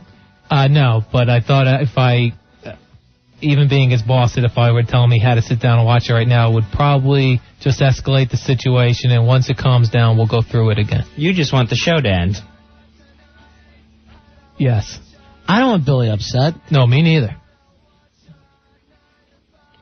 And I even talked to Billy last night and today before the show, and, just congratulated him on the spirit that he's got towards what's going on in the country. That guy has worn a New York City T-shirt every day for a week now. And he is waving the American flag. Yeah, he's very supportive. Now I feel upset. So I don't want one, thing of, let Al show you how to do the phones. All right, let's bring Billy in here. To stop all of that.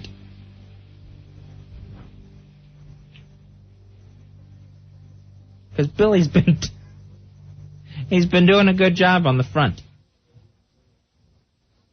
All right, here comes Billy Staples. All right, good. Staples, now! All right, what's the story, Billy? I'm sorry? What's the story? You're unhappy with us? Unhappy with you guys? No, I'm just a little upset right at this moment. All right, what if this was a situation where we were your coaches in baseball? Okay. And you're pitching. Mm-hmm. You got a 4-hitter going. All of a sudden you walk a couple guys. You give up a base hit. We come out and take the ball off you, give them to the reliever out. Does that mean that you're not a good pitcher? I'm not going to be happy about it. No, but it means you just went cold, right? What does a pro do? What's a pro do? He sticks it out. Right. Can you stick it out? Of course I can. Of course I can. And I guess with everything that's going on, I guess my nerves are a little frayed. And I'm a little more sensitive than I usually am. We're all sensitive here. I just a little thin-skinned, I guess, and I'm letting things get to me that normally wouldn't get to me. Look at me tonight. What I do? I said I was going to come in here and be a person who didn't get angry at anything. And Rudy, who we've never even had on the air before, was laughing at me. I thought he was laughing at that obscene little caller, and I threw him out of the studio. Yeah, I guess everyone's nerves are a little on edge. And Billy, I know last night Ronnie told you to go home and go to sleep and quit watching the footage. What'd you do? What did you do? Went home, stayed up till about 4, watching footage. Watching the footage. Watching footage. Guilty. Guilty as what? Charged. Mm-hmm.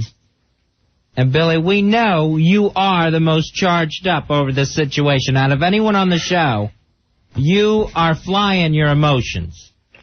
And it's not a bad thing. Yeah. In fact, I even told you how proud I was of you. I know. Well, you know what?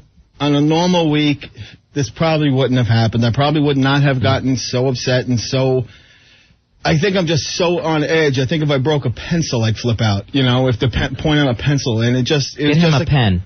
It was just a combination of things, Ron said something, I probably took it the wrong way. Our communication can probably be a little bit better between the staff and what's wanted and what's needed and what's wrong and stuff like that. I blame that on Al.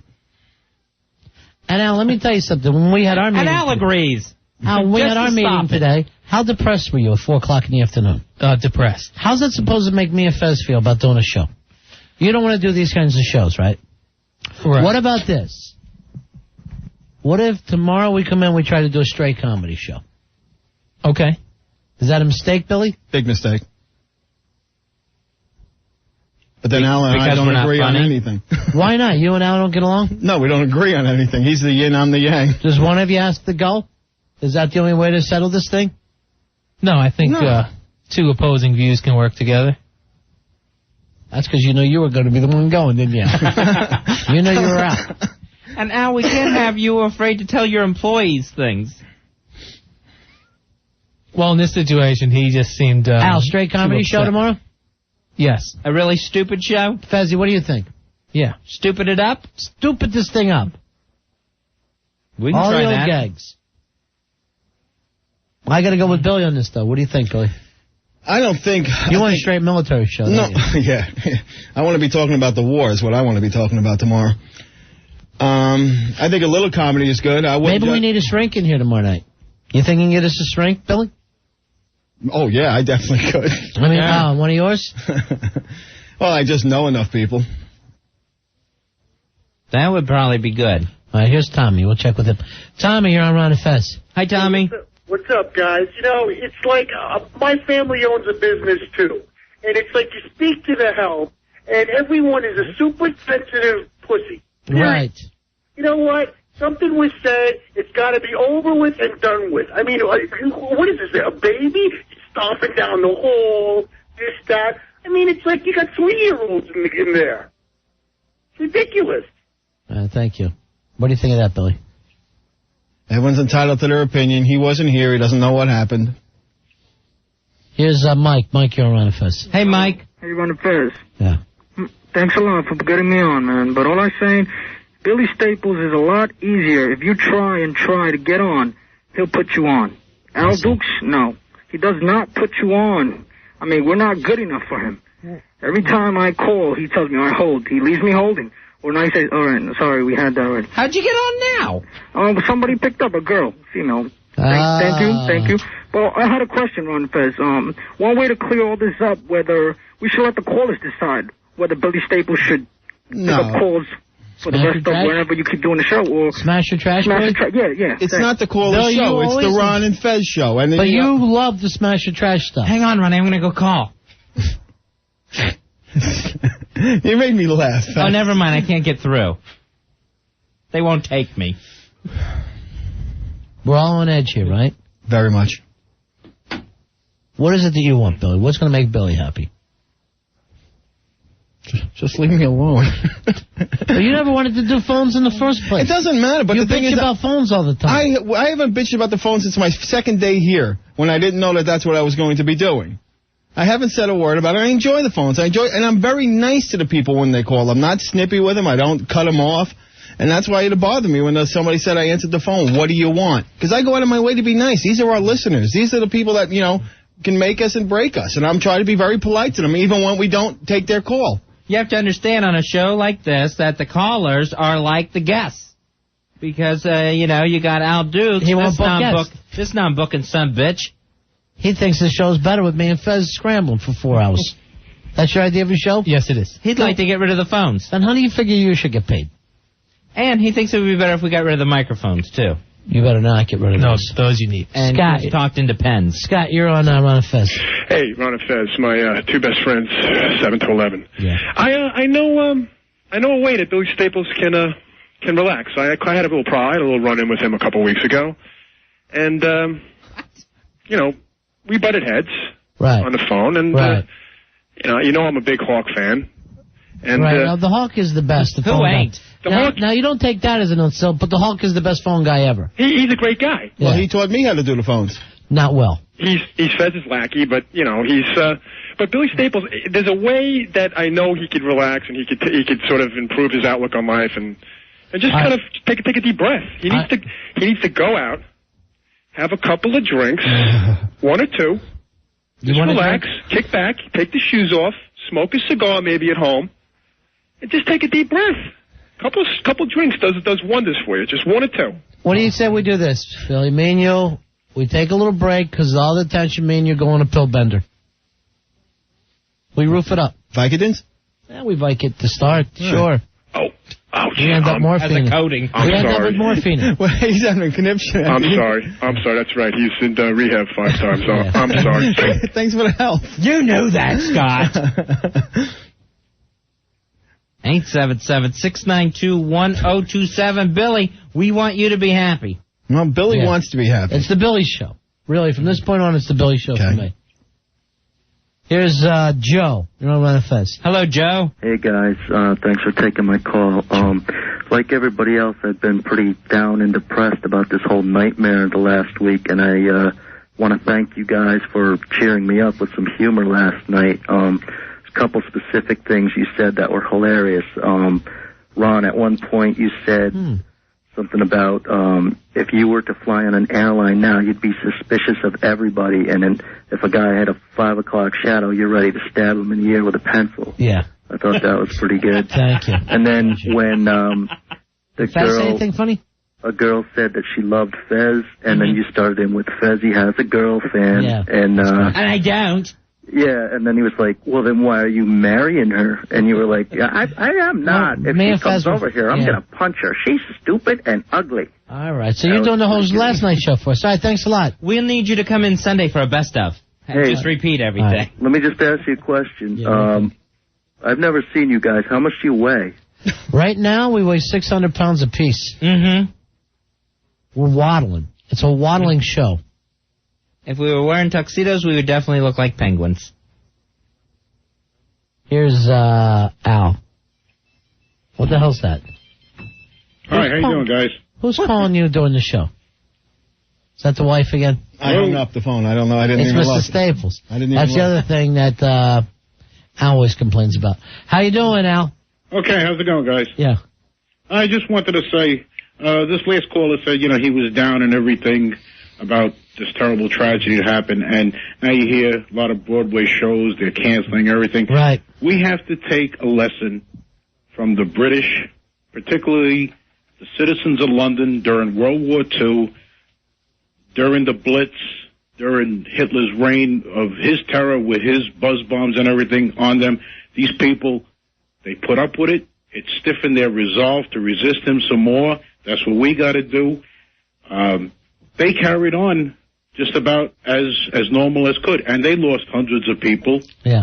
And a lot of these people you're saying on TV, and they're saying, oh, like this is like World War II and everything. They forgot to say one thing about the poor people. They're on that plane. They crashed in Pennsylvania. They possibly wrestled these guys away from the controls and crashed that plane into the fields. And with the rescuers that lost their lives, their families, and even the rescuers who were able to survive and go back and help out some more. What Admiral Chester Nimitz said during World War II of the Marines after Iwo Jima was that uncommon valor was a common virtue. And for the guys that are still out there working, digging through the rubble, uncommon valor is a common virtue. And like Churchill said, that even though this was so terrible for our country and what his country was going through during the Battle of Britain, it was terrible, but this was our finest hour. That all the other things pale comparison to this tragedy, but this was our finest hour. We got to tighten up here, Fezzy. We get started with this show. We can instill our resolve right here. All right, thanks a lot, Al. Al, that was very well said. Thank you. And also Admiral Nimitz and Prime Minister Churchill. Very well said on their parts, too. Here's Mark. Mark, you're on Run of Fez. Hey, Mark. Hey, how's it going, guys? Buddy. Hey, listen, I'm an auxiliary cop and I'm an EMT. Yeah. And I've been spending a lot of time down at the site the last couple of times. And I just wanted to say, like, your last call or getting down on the guy if they were saying how he was down and everything, you can't really complain about how people are taking this. I mean, I totally disagree with the people who are out there waving their flags, jumping around. But I really have nothing, against them. That's their way of taking it. Why is that, Mark? Why I'm against it? Yeah, why does that bother you? Because, I mean, I've seen a lot of gross stuff, and I think right now is more of a time where we should mourn our dead. Yeah. Instead of getting all pumped up about a war where we're going to send more of our guys to die. Yeah, it's a rough situation. You know, I've seen guys, I mean, myself, I was pulled out of there because I had an asthma attack. Uh-huh. You know, it's not a pretty sight, and to celebrate about all this, in a way, I think... Well, nobody, I don't think, is celebrating. I think what they, they're celebrating the fact that the cops and the firemen have been such heroes. Right, no, I agree. Bill, you're a big flag waver. What's that all about for you? You can explain it to Yeah, no one's cheering war, right? No, it's nationalism, patriotic pride. There's not a lot that I can do myself. I don't have the skills or the jobs that they need down there. You know, I'm not You're a policeman. not a smart man. Well, I called FEMA. I offered my services as a driver, but they told me to call back this week. So, for the time being, this is what I can do. Show my support in other ways. And, I'm going to continue doing it. I think everyone else should, too. Right, no, I understand that, but what I'm saying is when you called up and you were like about how the guy was down and everything, I'm extremely down, you know? Yeah. And I appreciate you guys for keeping me up. You know, you get my spirits up. Every night I'm coming home, I listen to you guys. You know, you guys in O&A. And, I just, I hate when people come out and, like, attack people for doing things differently than they do. Yeah. Yeah, I know what you mean, man. You know, I'm sorry if it's coming out wrong. But No, you can't. It's coming out perfectly. And I think what happens with us, the guys on the show, is we all hit that really hard down thing at different times of the day. No, you're totally right, and I appreciate you guys coming out there and supporting it. I mean, I was just driving home, I see people jumping up and down like, kill Bin Laden, kill Bin Laden. How many of our guys are going to die when we're out there? You know? How do you deal with that one, Billy? How do you answer that? It's very tough. It is a very, very tough thing to realize, but it has to be done. You know what? It's like easy for me to say these aren't my sons going over there, but I don't care. You know what? This is a job that has to be done. The government, the Army, the armed forces are going to do it, and like I say, let's do it sooner than later. All right. Look, I can understand your point. I don't agree with it. There is going to be bloodshed. The president has said there's going to be lives lost. And you know what? We have to go with him on that. But let's just do it. Let's get it started. The longer we wait, the worse it's going to get. No, I agree with you with that, and I'm hoping that this does resolve something, unlike the Gulf War and everything else, where we just kind of walked away. But again, I mean, my whole point is, instead of looking at these people who are down all the time, maybe you should just, give them a handshake. One of the biggest things you have to worry about right now is complacency. Complacency can be our biggest enemy. No, true, I agree with you. I thought the terrorists can be. They're bad.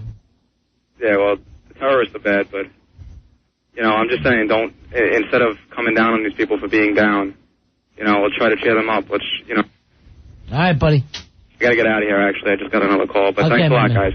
Take care, Mark. See you later. So, bye. All right, pal. Are we going to get the shrink in tomorrow? Yeah, I'm working on that now. What shrink? Who are you calling in the middle of the night? I guarantee he locks up Billy. Only $50. We got 3 signatures between the rest of them. I think it has to be family members. Have my name. Oh, it has to be family members? It can't be just your neighbors? No, I believe it has to be family members. Oh, I never knew All that. 3 of them? Yeah. It can't be like a concerned boss or coworker? Otherwise, if you don't have a neighbor you didn't like, you could just sign her in. How many people think they don't get along with their parents and their brother? It's scary that I know that. Did they... They try it? They Baker-act you? Sorry? Did they Baker-act you? I don't know what that means. No, that's what I mean. I'm getting the signatures. Oh, Have no. you put away? No, never. No. Oh, okay. It was all voluntary. We didn't know why you knew it. You said it was scary that you knew it, and we didn't know why. Here's, People never fill out those applications truthfully. Here's Bobby. Hey, my card number 1162. Hey, 1162. I want to do a We haven't done that in a while, Fez. No, we sure haven't. The old see ya, huh? The old see ya trick. All right. See you later, Bobby. I don't know if it feels the same, Fez. Takes a lot of energy to see you. Yeah. It takes a lot of energy. Maybe it's too close. Maybe it's too close to see you right now. Or to do a stupid show tomorrow? I think we need Billy for a stupid show if he's saying no. I'm with the team. The team wants to do a stupid show. I'm there. But I think it's too early. You won't be stupid. He thinks it's too early. All right. I think it's too early. That's fine. I appreciate the vote. Al, what do you think? I say we do Stupid Chef. That's going to be you drunk. Yeah, will you drink? No. And holding your water. I can't drink anymore. Would you wet yourself? No, just bad things happen. Very bad things. Would you drop mud in your own pants as a way of getting us back on track? No, I don't think I could do that.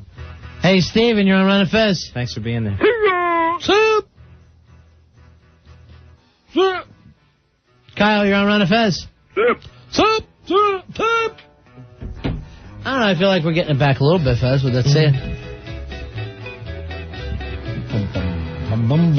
That's it for us. We will be back tomorrow at 7 p.m. Hey, Angelo. Hey, what's up? I just want to say, I like the way you guys have been holding up, and I hope everybody keeps doing well over there. Yeah. And see you.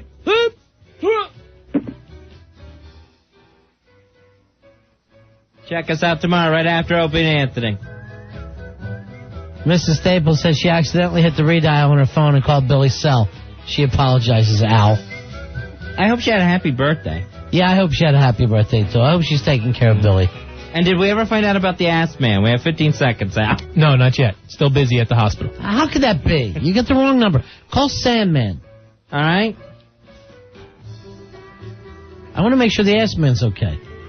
Good night, America. See you, Rooster. Ron and Fez. 1027 WNEW.